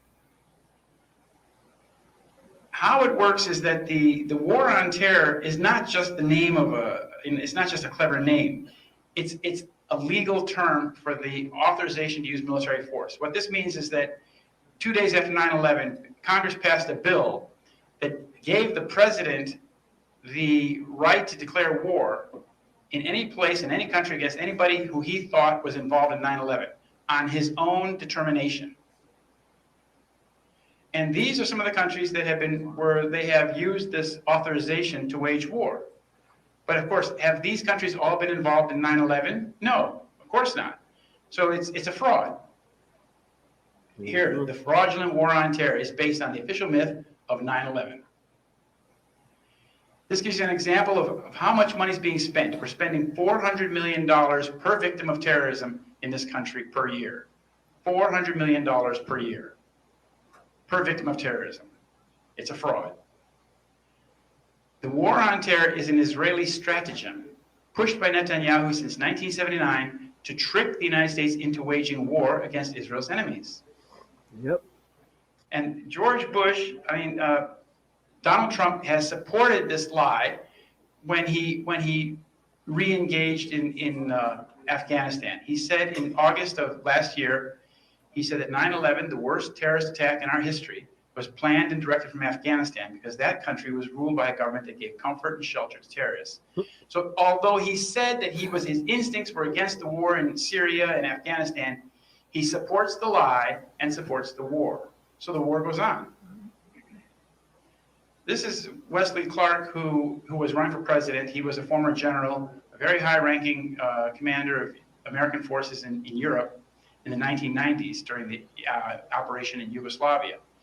And he said, whether you're a Democrat or Republican, if you're an American, you ought to be concerned about the strategy of the United States in this region.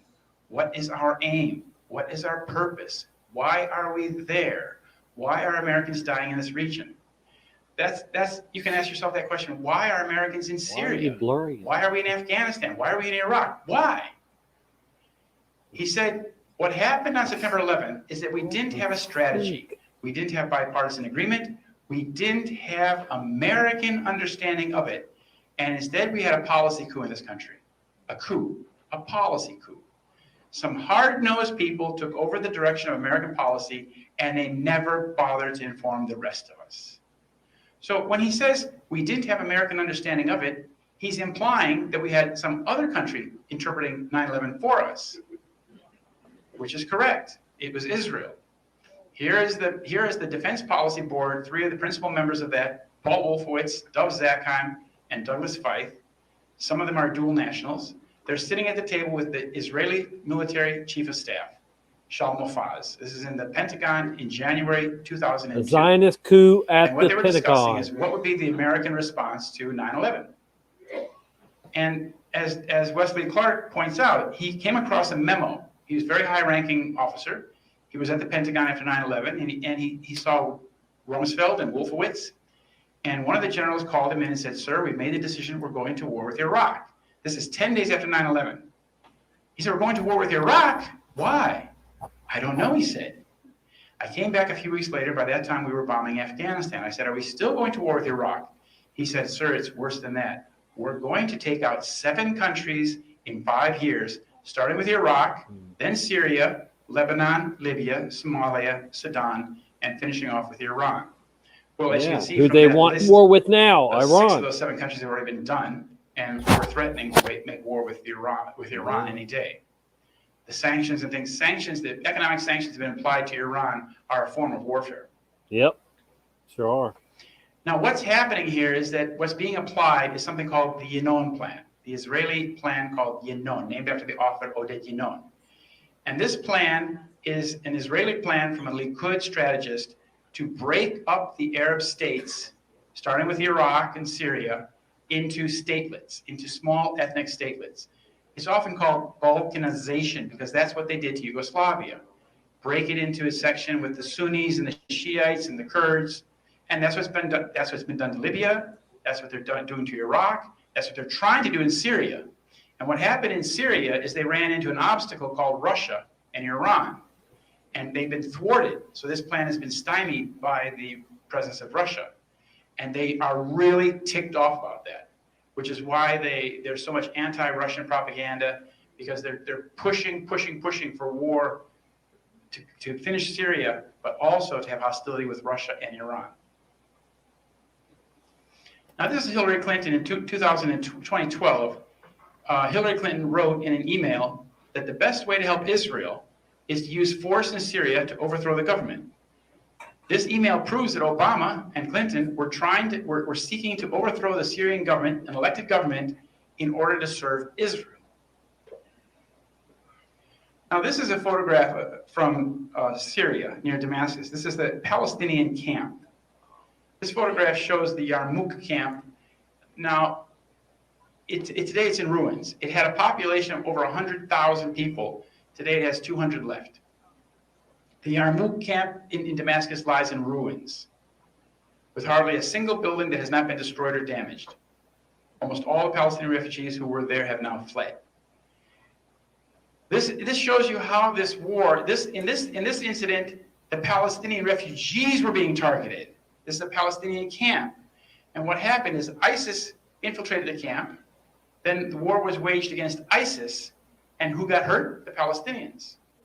ISIS is like a moving target. Wherever they put ISIS, then they go and attack. Same thing they did to Raqqa and Mosul. This is from Linda Hurd. She's a British expert on the Middle East. And she wrote this, is the United States waging Israel's wars? She said, there's one thing we do know. Noahide Yinon's 1982 plan, the Zionist plan for the Middle East, is in large part taking shape. Is this coincidence? Was Yinon a psychic? Perhaps, she says, alternatively, we in the West are victims of a long-held agenda, not of our making, and without a doubt, not in our interest. So we're spending all this money and fighting all this war and taking the food off American tables to fight a war for somebody else? The Zionist plan for the Middle East. Lovely. This is the plan. The Israeli plan is to conquer this area between Iraq and Egypt and call it Eretz Israel. This is the plan of the Likud. The Likud doesn't hide this. This is what Irgun wanted to do. This is what Netanyahu wants to do. They aspire to this. This is part of their megalomaniac plan. In order to do this, they foment strife between the various ethnic groups in these countries. And that's easy to do because there's Sunnis and Shiites and Christians and Jews and Kurds. So what they've done is that they increase the tension by doing things like car bombs and assassinations in order to get these groups to fight each other. And it says, this is from the Yinon plan, the dissolution of Syria and Iraq is Israel's primary target on the Eastern Front. The dissolution of the military power of these states serves as the primary short-term target. That's exactly what the United States has been doing for the last 17 years.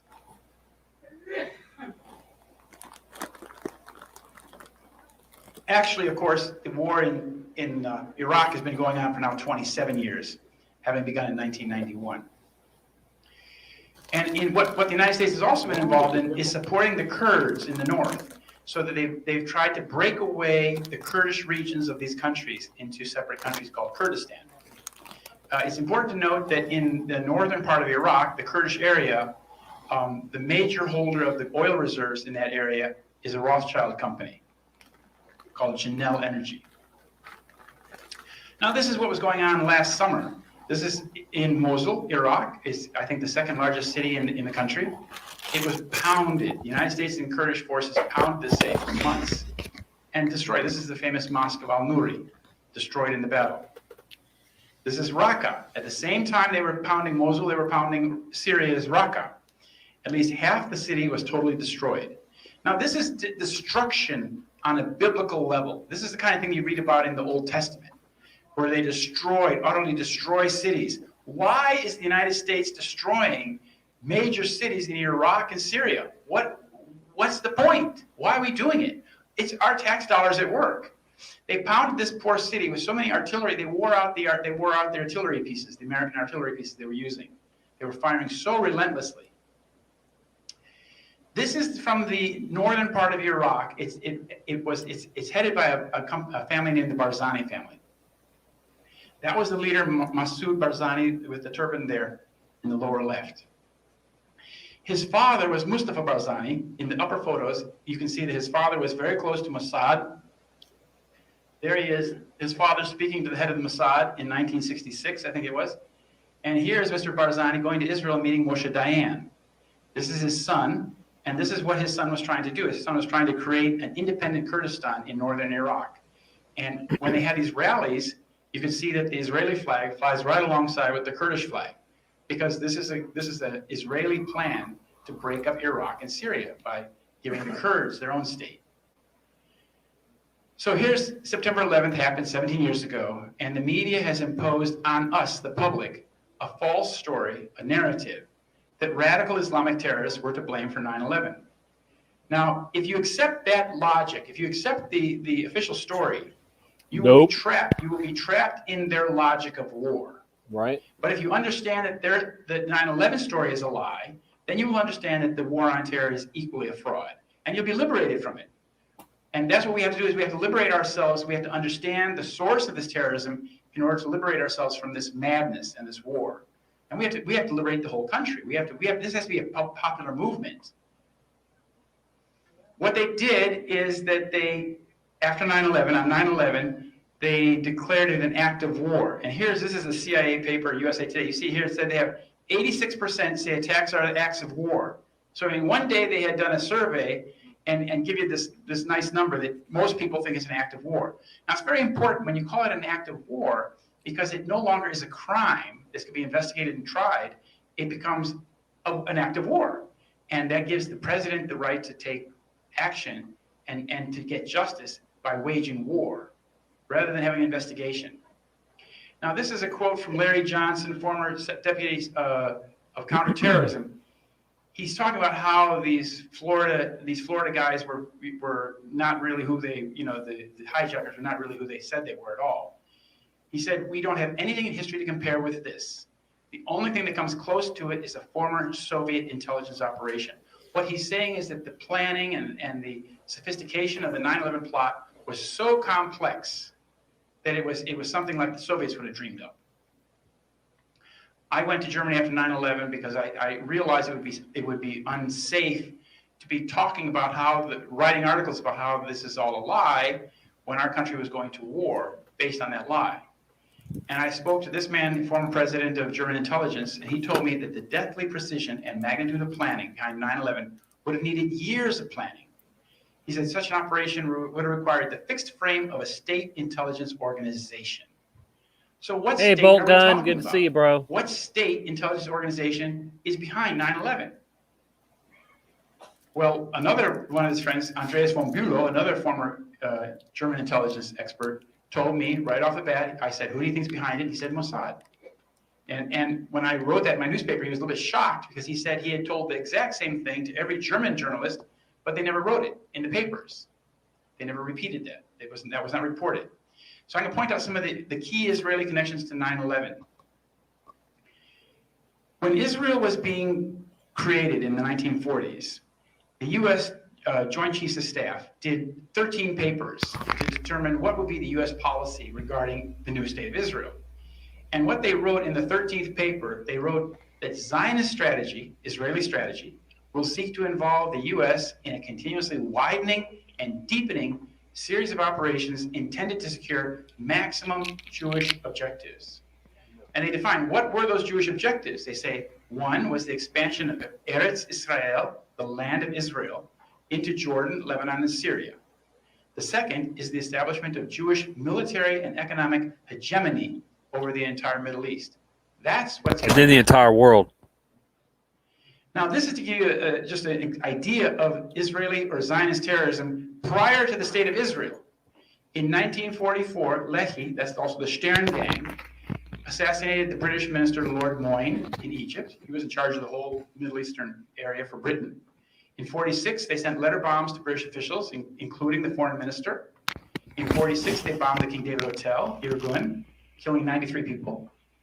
In 47, the Irgun placed bombs at the Colonial Office in London. In 47, Lehi sent letter bombs to the Truman White House. Zionist terrorism. Nice. In 48, Haganah and Irgun bombed the Semiramis Hotel in Jerusalem. And in 48, Irgun and Lehi massacred the entire village of Deir Yassin, a Palestinian village near Jerusalem. That's just what they did before. That's just a very short list. There's many more things. And this is the Jewish terrorists. When the Jewish terrorists bombed the King David Hotel, it was done by this man, Menachem Begin. He was in charge of the operation.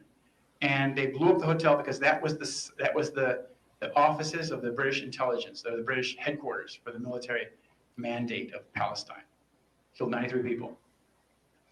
A little bit after that, a few months after that, they bombed the British embassy in Rome. And then this man, his name is Yitzhak Shamir, he was in charge of Lehi, or the Stern Gang. They killed the United Nations mediator to Palestine, who was sent there when the war broke out to try and make peace. Yeah, I'm still here, Bolt Gun. But It's a mess around here. This is the New York Times. They say the Stern Group is blamed, and it was very clear that this was being done by Jewish terrorists, Zionist terrorists. Now, in 1948, then Menachem Begin came to New York City at the end of the year, and Einstein lived in New York, Albert Einstein, and he and 26 Jewish intellectuals wrote a letter to the New York Times protesting Menachem Begin. And one of the key parts of that letter said that the public avowals of Begin's party, the Irgun, what became the Likud, are no guide whatsoever to its actual character. Today they speak of freedom, democracy, and anti-imperialism, whereas until recently they openly preached the doctrine of the fascist state. It is in its actions that the terrorist party betrays its real character. From its past actions, we can judge what it may be expected to do in the future. That's exactly right. When Begin came to power in 1977, he began employing once again his tactic of terrorism. 77, they came to power. These are three of the triumvirate. That's Begin and Ariel Sharon and Yitzhak Shamir. Now, it's interesting that there's a book by an Israeli called Rise and Kill First that's a bestseller on the New York Times. And in that book, it reveals that this man, Chief of Staff Raphael Eitan, from 1979 to 1983, when Menachem Begin took power, this man ran a terrorist organization in Lebanon called the Front for the Liberation of Lebanon from Foreigners, in which they used car bombs and truck bombs to foment strife and war. They wanted to give a reason for Israel to get to war with the Palestinians in Lebanon and for the factions in Lebanon to fight each other. This is exactly what they did in Lebanon for those years and what they did in Iraq until recently. Yep. Car bombs in between Sunnis and Shiites and Kurds so that you get groups fighting each other. Yep. It's an Israeli specialty. This is the book. This is a little extract from the book. The aim was to create chaos. Chaos. There you go. Control from chaos. Without leaving an Israeli fingerprint. To give them the feeling they were constantly under attack and to instill them with a sense of insecurity. Now, that's what they did in Lebanon for 4 years. That's what they did in Iraq for 10 years. That's what they're doing to this country since 2001.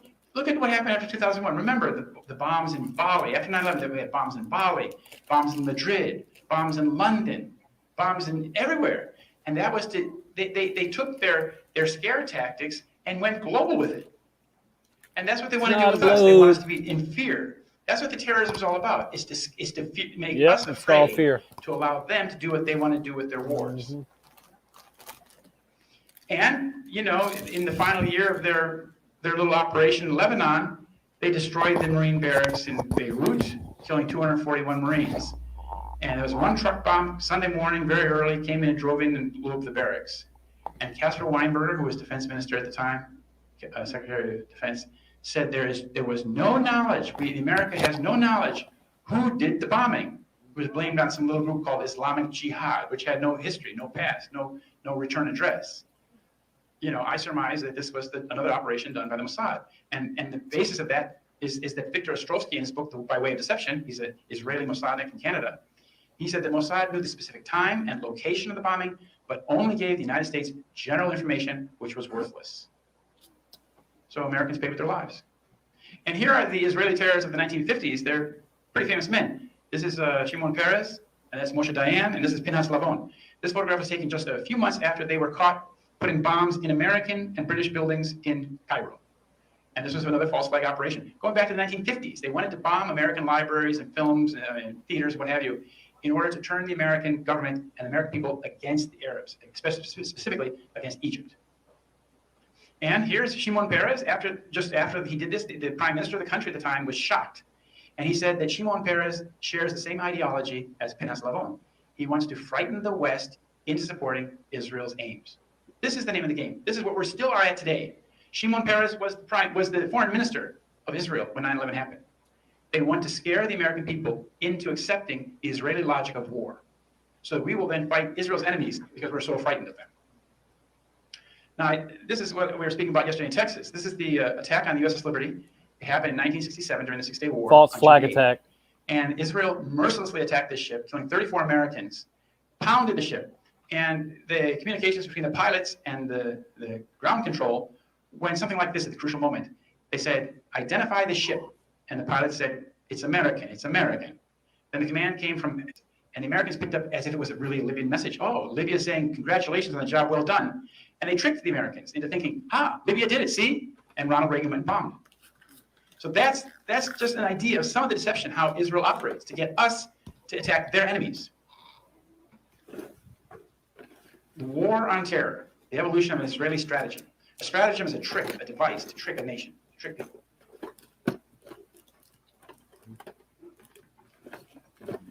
Yep. In 1978, the Israeli super agent Arnon Milchan made his first film called Medusa Touch. The climactic scene is a Boeing passenger aircraft flying into the Pan Am building in New York. This is 1978. You see, what I'm trying to show is that the ideation, the planning of 9/11 and the war on terror all began at the same time in the late 1970s when Begin came to. Look at those Mandela-affected engines on that. That's crazy. We know they didn't look like that back then. Power. Here's the planning, the preparation for the film. This is the very first film that he made. This is a very famous film director, producer today. He made JFK and Brazil, Pretty Woman, films like that. Imagine that. Yeah, Fight Club. Thank you. And here's the first film that he made, and this is, shows the scene of the plane flying into the building. And to give you an idea of his connections to the highest level of the Israeli military, here he is talking with Ezra Weitzman in 1978, the same year he made the film. This is Arnon Milchan. This is him more recently. He's a very high senior Israeli agent. He's a nuclear smuggler and a money launderer. What his basic function has been is he has been like the banker for Israel, for offshore bank accounts, for them to run their military intelligence operations. So he holds the funds to fund their operations abroad. And he was involved in the nuclear smuggling of triggers for nuclear bombs, 850 of them. His company is called Milco in California. And this man was working for him at the time. Netanyahu was his employee. Wow. And of course, when the indictment came out for this nuclear smuggling, the Treasury Department, I think it was, said that I can just tell you one thing he said, that Arnon Milchan is not named in the indictment. So his American employees went to jail, went into exile, but he was not even named in the indictment. And the FBI went to Israel and said, we would like to have those nuclear triggers back, please. The Israelis gave them half of them back. It shows you who's in power there. And here we have, this is a film that his business partner named Rupert Murdoch at News Corporation made in year 2000, aired on TV March 2001, in which a Boeing passenger plane is remotely hijacked and flown into the World Trade Center. At the very last minute, the pilots were able to avert a catastrophe. They just narrowly missed hitting the building. This was shown on Fox TV in March 2001. Wow. Milchan and Murdoch are business partners. They own TV companies together. So most likely this idea came from Mr. Milchan because it seemed to be his obsession. Here's the father of Israeli intelligence named Isser Harel, and he predicted 9/11 in 1979. He predicted it to this tall fellow here, Michael Evans. Here's with Menachem Begin. And Isser Harel predicted that Arab terrorists would attack the tallest buildings in New York City. He made this prediction, of course, 14 years before the first bombing and 22 years before 9/11. How Wow. amazingly prescient that the head of Israeli intelligence knew what Arabs would do 20 years down the road. This is what he said in 1979. He would blame it on him. They Mr. would Evans said, blame do it you on think him. terrorism will come to America? And if so, where and why? Harel said, I fear it will come to you in America. America has the power but not the will to fight terrorism. You see where they're thinking in 1979 already? The terrorists have the will but not the power to fight America, but that could all change with time. Arab oil money buys more than tents. As to the where, Harel continued, New York City is the symbol of freedom and capitalism. It's likely they will attack the Empire State Building, your tallest building, and a symbol of your power. So that prediction was made in 1979. So all of this goes back to 78, 79. They're planning the war on terror. They're planning 9/11. That's the ideation. Imagine that. Creating the idea. Now, what happened is that Netanyahu, this man here, he was working for Boston Consulting Group, a Rothschild company in Boston. In 1979, he went back to Israel, and with his father, he created something called the Netanyahu Institute, and they began promoting the war on terror. Their first conference was in 1979 in Jerusalem, called the International Conference on Terrorism. And he then began writing books, well, taking the speeches, for example, and putting them together in book form. Terrorism, How the West Can Win, Fighting Terrorism. And in these books, Netanyahu puts forth his doctrine. The doctrine basically goes like this, that Israel is attacked by Arab terrorists simply because it's a Western state with Western values. Therefore, the real target is the West. Therefore, it's incumbent on the West to come to the Middle East to fight the bad terrorists because the real target is the West. Well, you know, it worked. It worked. However absurd it sounds, it worked very well. Now, if you're going to have a war on terrorism, you got to have a really good enemy, a very colorful, naughty, nasty enemy, because the average Muslim is not a good enemy. So they had to create something, and they started creating it in the 1980s in Pakistan, and it was the gang of Gulbuddin Hekmatyar. And what happened is that Israeli military intelligence sent the men and the weapons to Pakistan. The Americans under Charlie Wilson and the Saudis paid for it all. We paid for it, CIA paid for it, Saudi Arabia paid. The Israelis collected the money, gave the weapons that they had taken from Beirut, from Lebanon, and the Israelis, who have plenty of Arabic-speaking agents, trained these people in terrorism.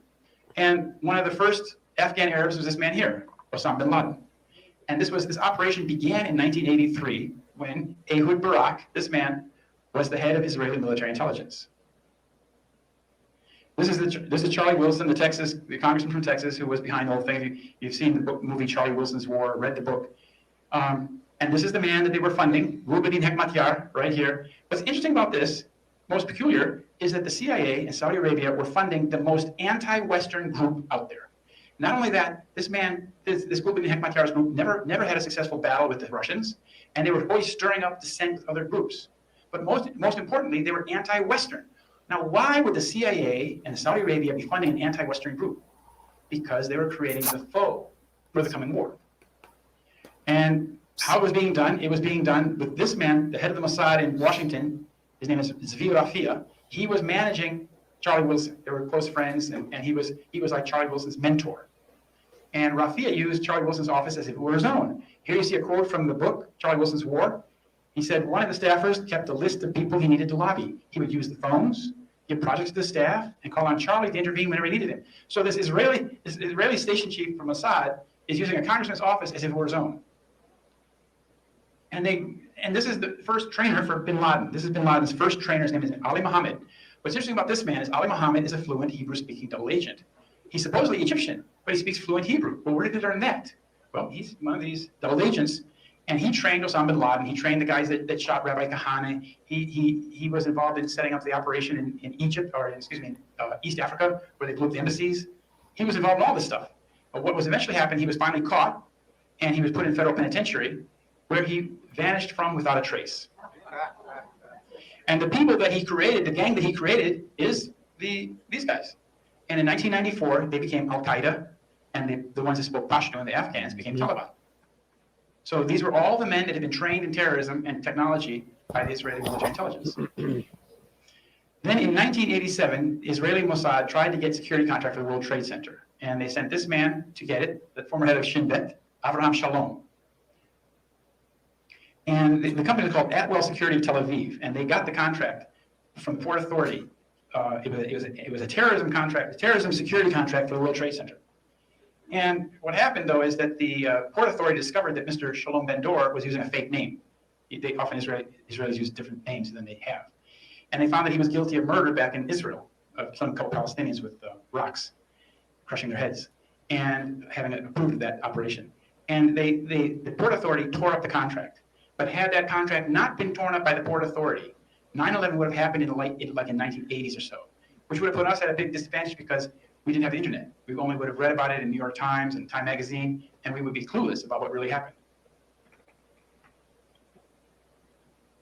The internet has been a big game changer for us. It's allowed us to communicate and to get information that we would not otherwise have gotten.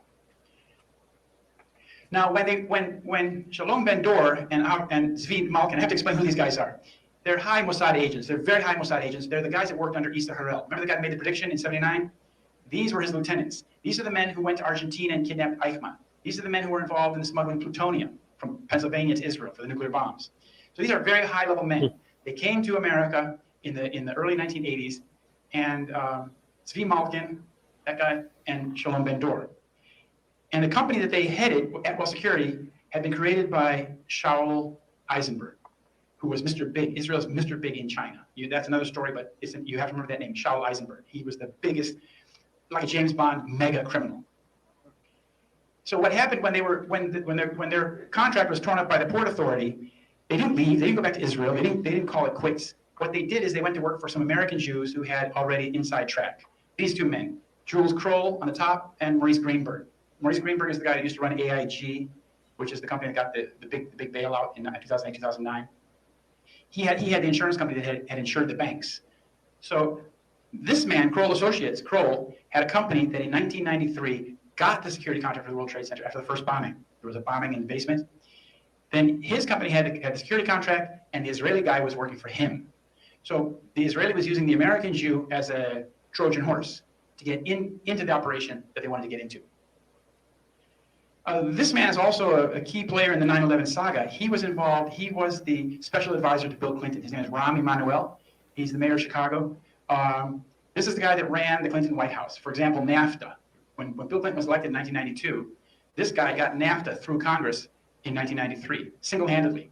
He's very nasty. He gives threats. He threatens people. He uses all kinds of ways to get people to do what he wants. He was also the first person appointed by Barack Obama, chief of staff.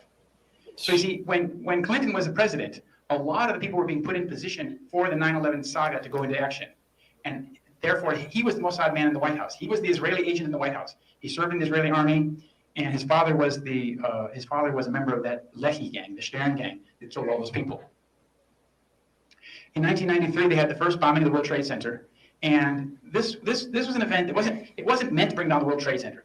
Whoever made that bomb, the FBI supposedly is the one that made it active, was not meant to bring down the towers. It was meant to impress on the American people that Arabs want to bring down the World Trade Center. So that when a few years later, 10 years later, when the 9/11 happened, people would automatically think, oh, the Arabs did it. Of course, haven't you seen the movies? They made good on their promises, on their threats. Now, this crime was prosecuted by Michael Chertoff, who's an Israeli citizen, who was also the person who was responsible for prosecuting 9/11.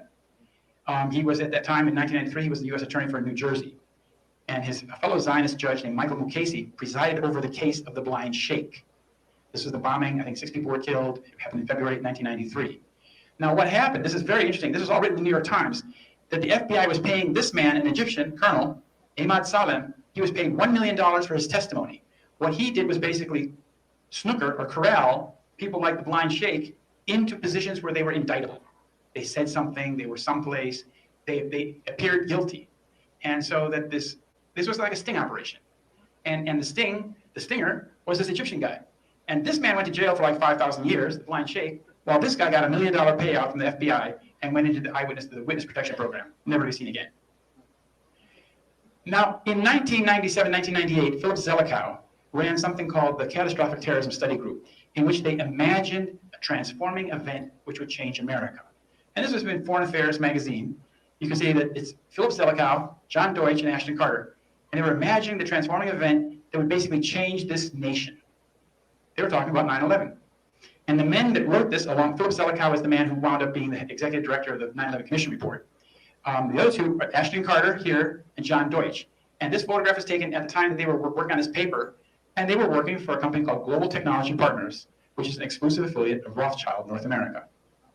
So you see, what I'm trying to show you with some of these slides is that the Rothschilds, these big bankers, are always one step removed from the actual crime or from the actual plotting of the crime. But they're in every place you find their footprints. So then these Zionist neocons called for a new Pearl Harbor in order to change the Zionist American military neocon. policy. This was a document written by the PNAC, the Project for a New American Century, which is headed by the family here, the Kagan family. And they wanted to change the American military policy so that America would become the global police force, that America would dominate the entire planet. And they said the process of transformation, even if it brings revolutionary change, is likely to be a long one, absent some catastrophic and catalyzing event like a new Pearl Harbor. Then we had, and when 9/11 happened, we had the security of the World Trade Center towers and the security of the airports was both in the hands of the Mossad. Imagine Here that. we had the company, these are the principal players of the airplane company, this passenger screening company called Huntley USA. It was owned by an Israeli company called ICTS. And here are the chairmen of ICTS. Here are the executives of ICTS. The man in the middle is Yair Shamir. He's Yitzhak Shamir's son. If any of you remember having seen Yitzhak Shamir, he's a small, very thuggish man, speaks very brutally. He was a murderer. He murdered lots of people. And he got his son to head this company. And these other two guys are Rothschild agents, this is Kuckerman and Boaz Harel. Their company oversaw all passenger screening on 9/11 for those airports involved. So the question was, if these guys got on the plane, how did they get on the plane? Were they on the plane? Well, this is all part of the deception. And this is the one my dad rented the apartment to right there, the ringleader, Muhammad Atta. And see, 15 of the 19 alleged hijackers lived in Florida. Yeah, sure did. And right down the road from where I'm at right now, literally just a mile and a half down the road is where my dad rented this guy. And trying to find the other one. I always forget about the other one, but where the heck is he?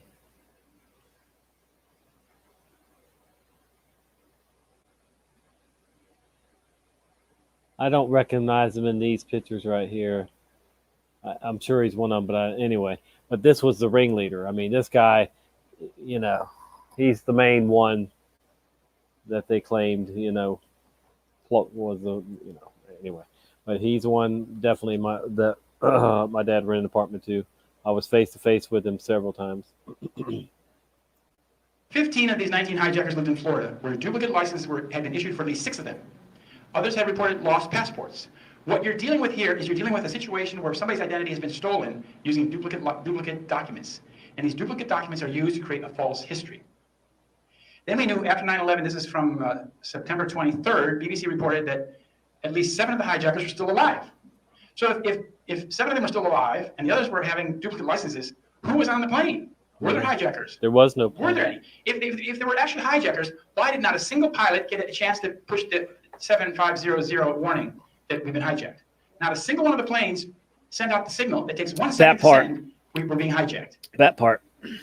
And what happened here is that the FBI director said, this is in 2001, he said, what we are currently doing is determining when these individuals came to the United States, these were their real names or they changed their names for use of false identification in the United States.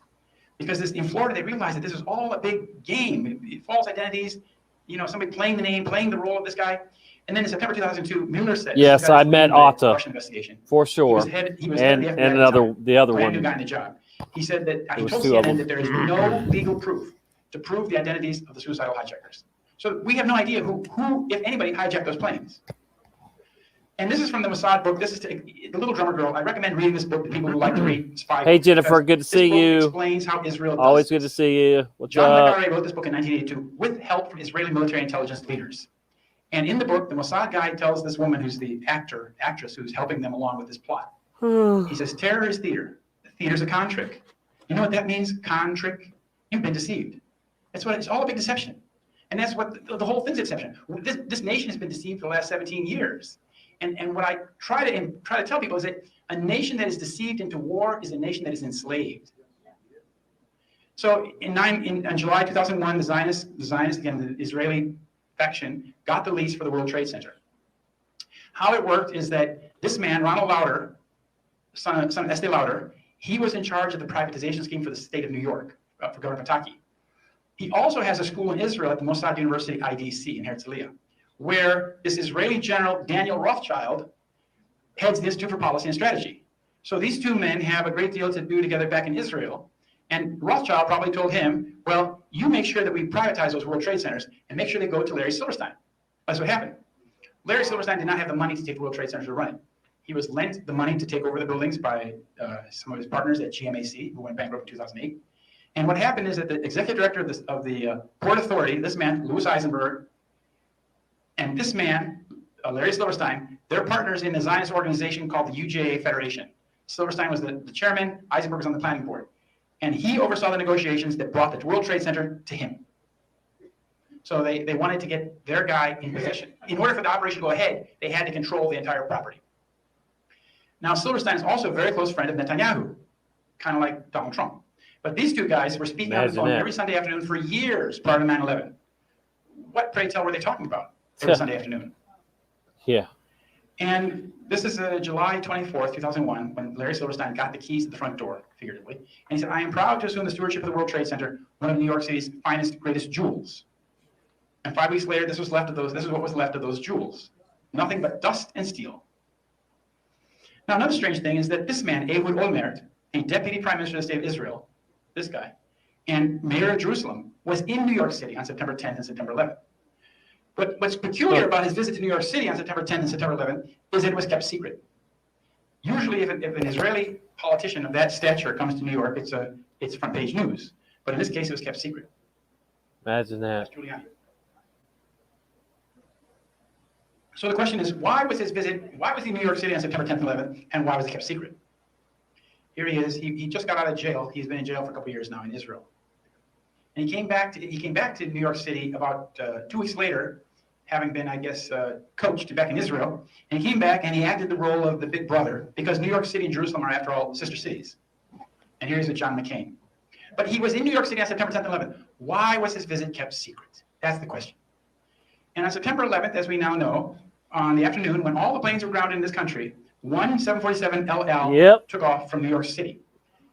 A full Boeing 747 took off from JFK to Israel, to Tel Aviv, on September 11th. The flight departed at 4:11 p.m. with U.S. military officials on the scene and personally involved to clear the flight for takeoff. Who was on the plane? These were the rats getting off. That's true, Courtney. They were getting away. The culprits were getting away. Now, this is a question about, you may have heard about the put options. There were a lot of people who bet. That's why there's so many that support the Zionist movement. And all of those, even as the Christians. 9/11 Commission report said about this, they said that a single U.S. institutional investor with no conceivable ties to Al-Qaeda purchased 95% of the United Airlines puts. But the guy that used to head that company that put all those options was this man here. His name is Buzzy Krongord. Krongord is a fake Scandinavian name. He's a Jewish guy from Poland. But they changed the name. But the thing is, he was executive director of the CIA. So when people talk about what was the CIA's involvement in 9/11, you have to understand that within a company or organization like the CIA, you have factions. You have compartmentalized factions. You have groups that are involved in something in that room, and there's a group involved in something in that room, and they know nothing about what each other is doing. But Buzzy Krongord, the executive director, knows what everybody's doing on a day-to-day basis. Yeah. And his company, he used to be the head of that bank, Alex Brown Bank, investment bank in Baltimore, that placed all those options. You see? Now, here's Alvin Krongord. That's his name, Buzzy Krongord. And here you see, here he is in the middle, and here's his wife, his Shiksa wife from Iowa. And she is connected directly to Rothschild Asset Management. And they live in a huge, this is their palatial estate outside of Baltimore. And then there's the issue of the thousands of Israelis who were expected to be at the World Trade Center that day. This is from the Jerusalem Post, September 12th. And the Foreign Ministry had received the names of 4,000 people, Israelis, who they expected to be at work at the World Trade Center or in the area of the World Trade Center or the Pentagon on 9/11. And these families had called up to the Foreign Ministry asking about their loved ones. only 4 Israelis died on 9/11. And so there was a warning that was given to them. And that warning went out on something called Odigo. And this is another article from the Israeli paper Haaretz about how Odigo people who had this instant messaging service, an Israeli messaging service, got messages on their cell phone or on their email or whatever platform that they had, telling them not to go to the World Trade Center that day, that something terrible was going to happen. And the prediction was precise to the minute, that at 8:45 on 9/11, something terrible was going to happen, and avoid going there. So it appears that those 4,000 Israelis who avoided disaster that day got the memo. These are the 5 dancing Israelis. This is one of the first indications. I wrote my first article about these guys because on September 11th, I was in New York City early in the morning. We couldn't go to Washington. We had to drive back to Chicago. And I was in Pennsylvania listening about noon on the radio. And they said, Ted Koppel came on and said that 5 Middle Eastern men were seen photographing and celebrating the attack on the World Trade Center. I told my wife they could be Israelis. And it turned out, lo and behold, they were Israelis. And it was reported in the local paper in New Jersey called Bergen Record. And these are the 5 men.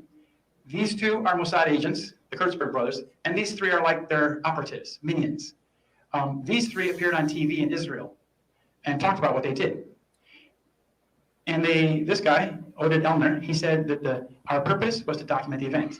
Now, their purpose included that they were on the scene, parked in the parking lot on the Jersey side, with their cameras already prepared to take pictures. Imagine when the first building hit, when the first plane hit the building.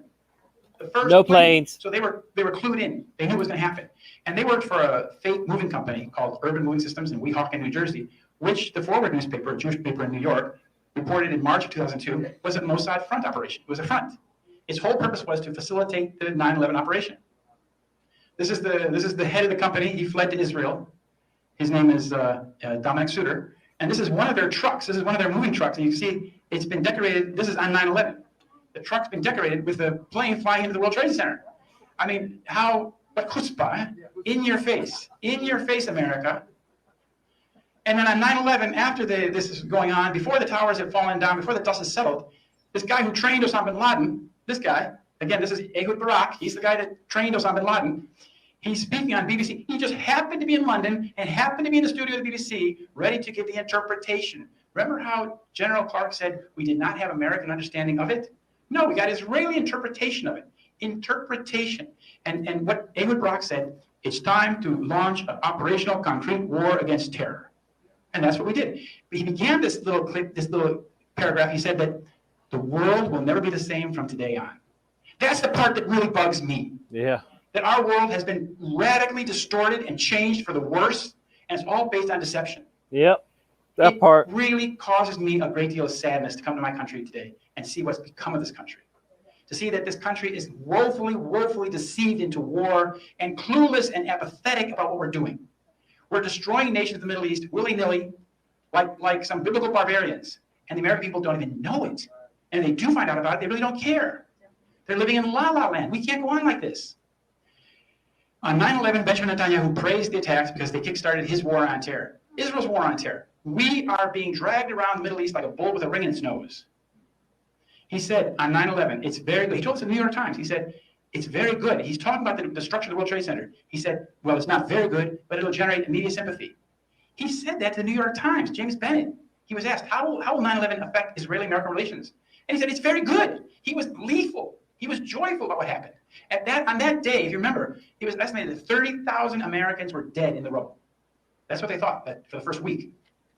Now, what's the connection between Ehud Barak and Netanyahu? Well, they're comrades from the Sayeret Matkal.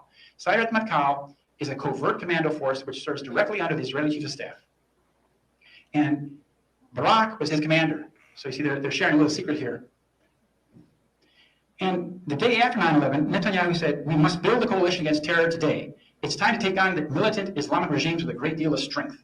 We should crush the terrorist infrastructure that threatens the entire free world.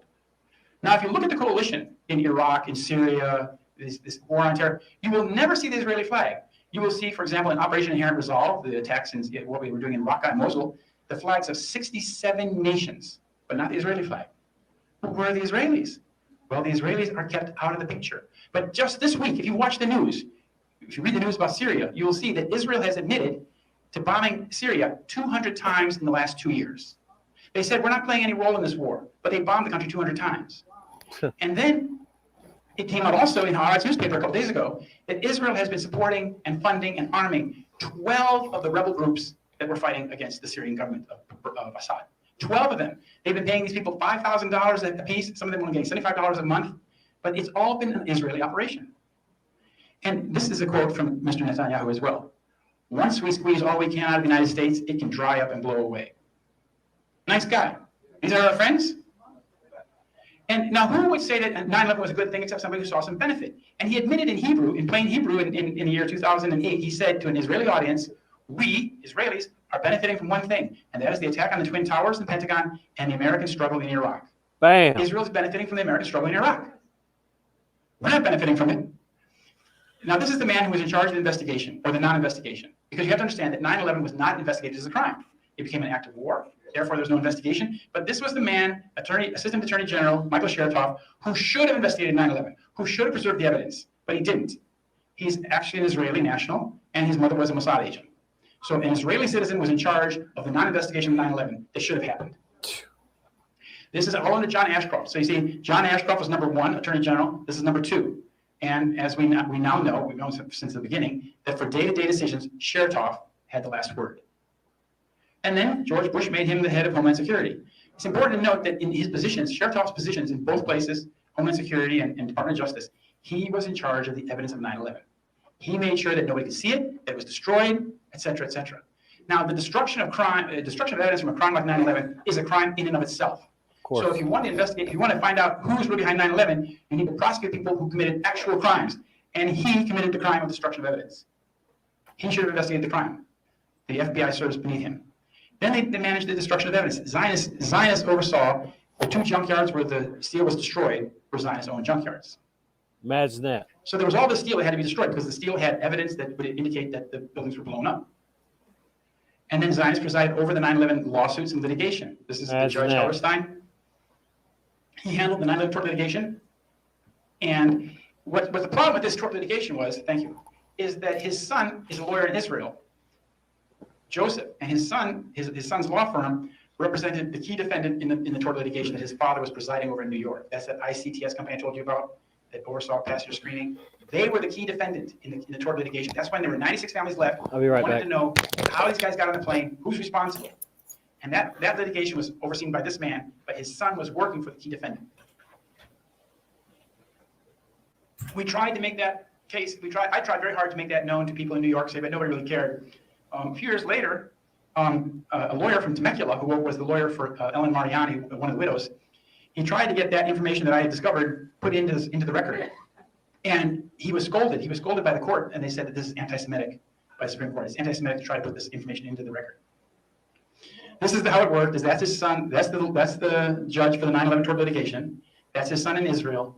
His son represented Kuckerman, that man I showed you before. Kuckerman is CEO of Rothschild Group, and these guys, their company owned ICTS, which is a Rothschild-funded Mossad company. So you see, again, everywhere you look, Israeli intelligence, Mossad, and Rothschilds. And these are the people that oversaw the distribution of the compensation fund. The first compensation fund, which 2,900 families accepted, was overseen by Ken Feinberg, a very high-level Zionist. His wife is on the board of governors of the Jewish Agency. She works with him on this operation. So they paid off the first 2,900 families. There were roughly 100 families left, 96 families left, who wanted their day in court to understand who was responsible for the loss of their loved one. And Sheila Birnbaum, this woman down here, she waged a war of attrition against those families. So that twice the number of people in this room, one by one, they settled these families out of court until there was no one left standing. So 9/11 is a crime of the century, the worst terrorist crime in U.S. history, and has not had one day in court yet for a single one. And those families have all been bought off. They've signed the line, no further litigation. Nobody has standing anymore. But there still are people that have standing, actually. There are people that were exposed to the dust, for example. They could make claims. There's other ways you could probably skin this operation. Now, the Zionists also control the myth and the legacy. Here we're talking about this operation, this memorial at Ground Zero. It was designed by Israelis, built by Israelis. Yeah. Here we have Philip Zelikow. He's the man who oversaw the 9/11 Commission report. This is the man I told you about that had the catastrophic study terrorism group, who wrote in 1998 that catastrophic terrorism will soon come to America. It's 424 somewhere. The 9/11 Commission. And he came to the commission with the outline already written. And it was he had framed the entire document before any of the people even began meeting. So it was his specialty is creating a myth, and that's what they did. They created this myth that they could give to the American people. But the people that were on the commission, like John Farmer here, said that he was a senior counsel. He said, but the government and military officials told Congress, the commission, media, and the public about who knew what when was almost entirely and inexplicably untrue. So the commission report is not worth the paper it's written on. These are the two co-chairmen, and Thomas Keane, the one in the foreground, said, to this day, we don't know why NORAD told us what they told us. It was just so far from the truth. NORAD is, of course, the North American air defense system with Canada that failed completely on 9/11 to intercept any of the planes. It's another story. It was a computer crime. They were diverted and things like that. Now, I told you that the 9/11 memorial was built by the Israelis. It was designed and built by this man here, who is Michael Arad, the son of the Israeli ambassador Moshe Arad. So they even control the creation of the legacy. When school buses, when you go to New York City, the school buses park around the block at this place, and young kids are taken here and shown this is what the Muslims did to us. Yep. This is Yep. and so that they're creating this legacy of hatred against Middle Eastern people, Muslims. Evil. And it's all being done to further the Israeli agenda. Yep. And the media, which is the very much Zionist controlled as well, Zionist has agenda. for 17 years now pushed these false narrative about 9/11 and the war on terror. They've only been able to do that by suppressing the facts about what really happened. Because if they were to present the facts, the story would fall apart. Here we have the New York Times, 3 years after 9/11, the lead editorial. And this is a very telling comment they say in the very beginning. They say, in the 3 years since 9/11, we've begun to understand that it's possible to know what happened without knowing what happened. Now, this is the attitude that the biggest paper in New York City takes about 9/11 truth. The media should have done its own investigation. I'm just one person. I discovered a lot. But if the New York Times, if the media had done an investigation, they would have discovered so much more. Imagine but they couldn't do that. Their hands were tied. They're tied by their owners. So here's our political predicament in a nutshell. If the government and media are lying to us about 9/11, it means that they are controlled by the same people who carried out 9/11.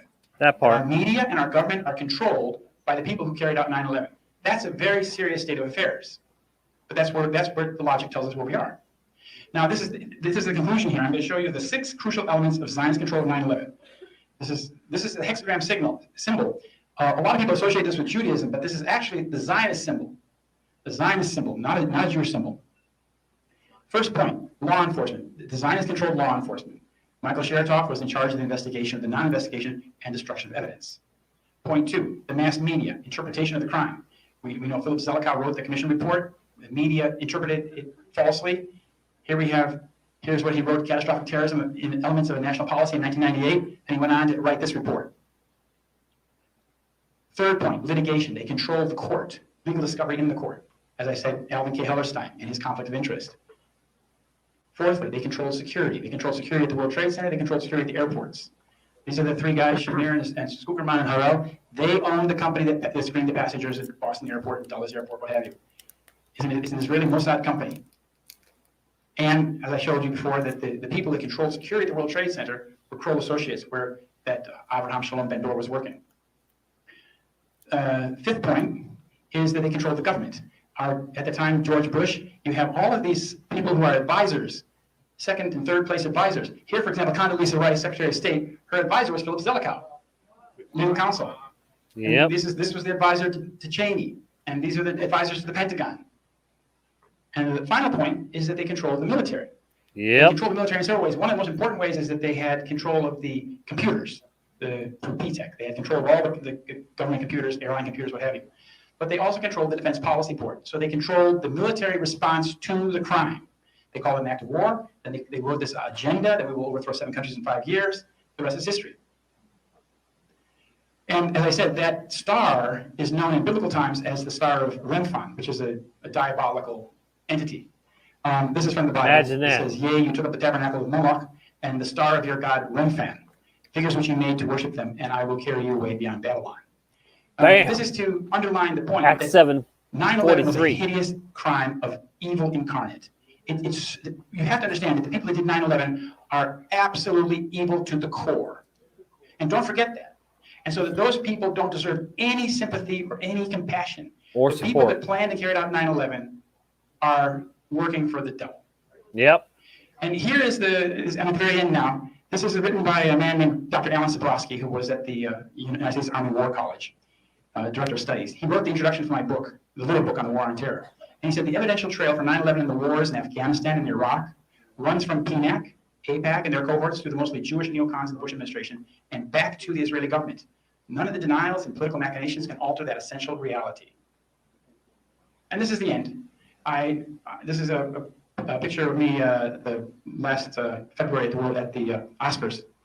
And, I had to sign with my friends, Mike Chicky and Ann. 9/11 Truth is the peace movement. Because what I'm trying to explain or show to the people at the Oscars is that we have to understand that the truth of 9/11 will bring us peace. Because when you understand the truth of 9/11, the logic of war evaporates. So thank you very much. The only way to defeat deception is to increase awareness of the truth. Yep. Wow, that was good. All right, let me play a song and then we'll go from there. I got to take a break real quick. Somebody's about to knock on my door.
When a tree falls to the ground and there's no one there to hear it, does it make a sound? Does it count? Does it matter if it lives or if it dies?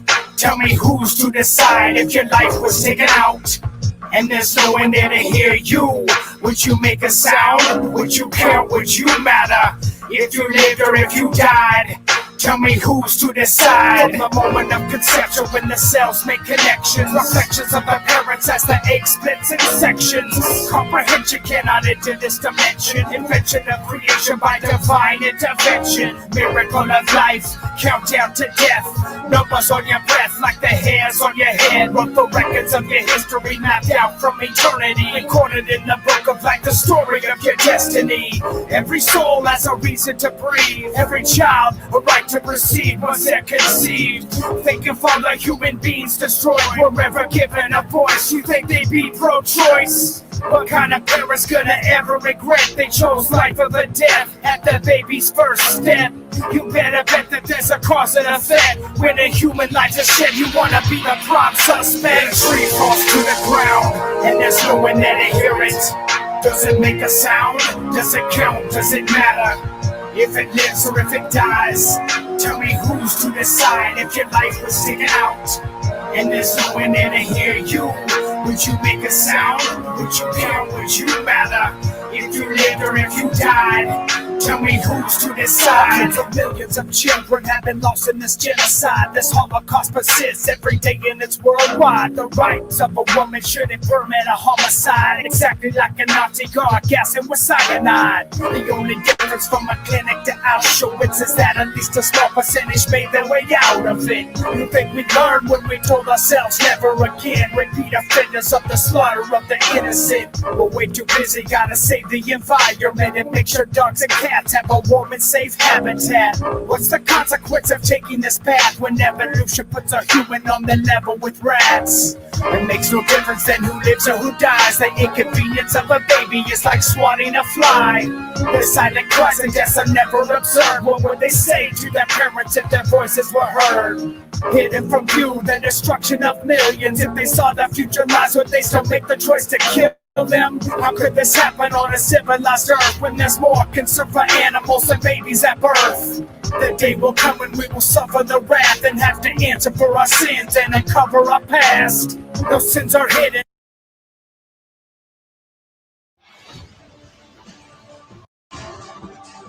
Are going to be released in the future again. The return of the Nephilim, the fallen angels, the gods themselves with a small g. They are coming back during the apocalypse time. Cracking his tongue rip like the beaks of a griffin with sharp pointy tips and the grip of a falcon. Grasping with grappling talents and worn on medallions of battling sifting and no man. So many masterfully sculpted renditions, artistically marvelous, monstrous visions. Descriptions of possibly authentic dragon-like animals, fossilized mandibles gradually formed by the annual downpours and rainfalls, exposing mysterious samples. Examine examples like cylinder seals, revealing the secrets of serpents unveiled by ubiquitous snaps of a snapdragon. Sounds serendipitous, just like the epic of Gilgamesh. Several conspicuous mythical beasts can exist, and in fact they could actually be crossbreeds from angels who planted the seeds on indigenous demons hungry to breed. Days of Noah.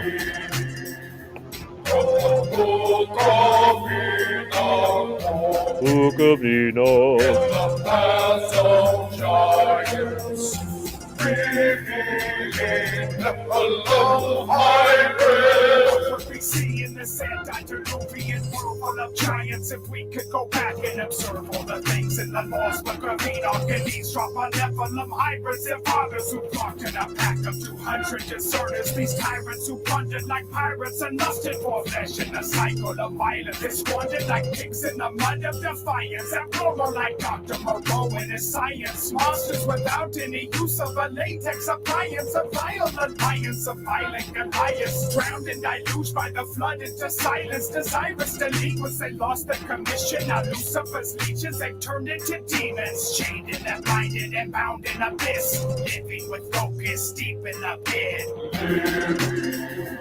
In the days of Noah, from the book of Enoch, in the paths of giants, revealing a low hybrid. It's lost from our time in our history. Should we be blind to the mystery? Willingly ignorant to the reality. Fallacies formed by fallacious facsimiles. Angelic offspring conspiracies. Possibly aliens visiting. Revealing sinister enemies. Posing as saviors with remedies. Entering mental capacities. Cavities. Demons are grabbing our facts. All right. Well, I hope Brian didn't leave before the 9/11 stuff, because I hadn't seen him since that started, or before that started. But he missed out on all that good stuff. Anyway, I appreciate all of you being here, guys.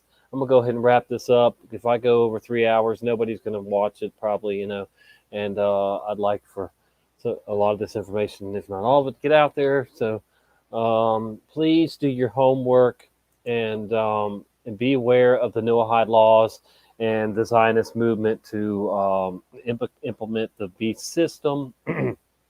And we don't want to be one of those that are delusioned and fall for the beast system and the Antichrist that's coming in the next few years. So please, please, please always stand up and speak up against evil, tyranny, and repent, prepare, watch, and share the truth until the end. You guys are my family. I care about you, and I hope that you are blessed and kept by the Father. God bless you all. And Tommy here, Tommy out. Thank you so much. Bye-bye, guys. I'll be back soon.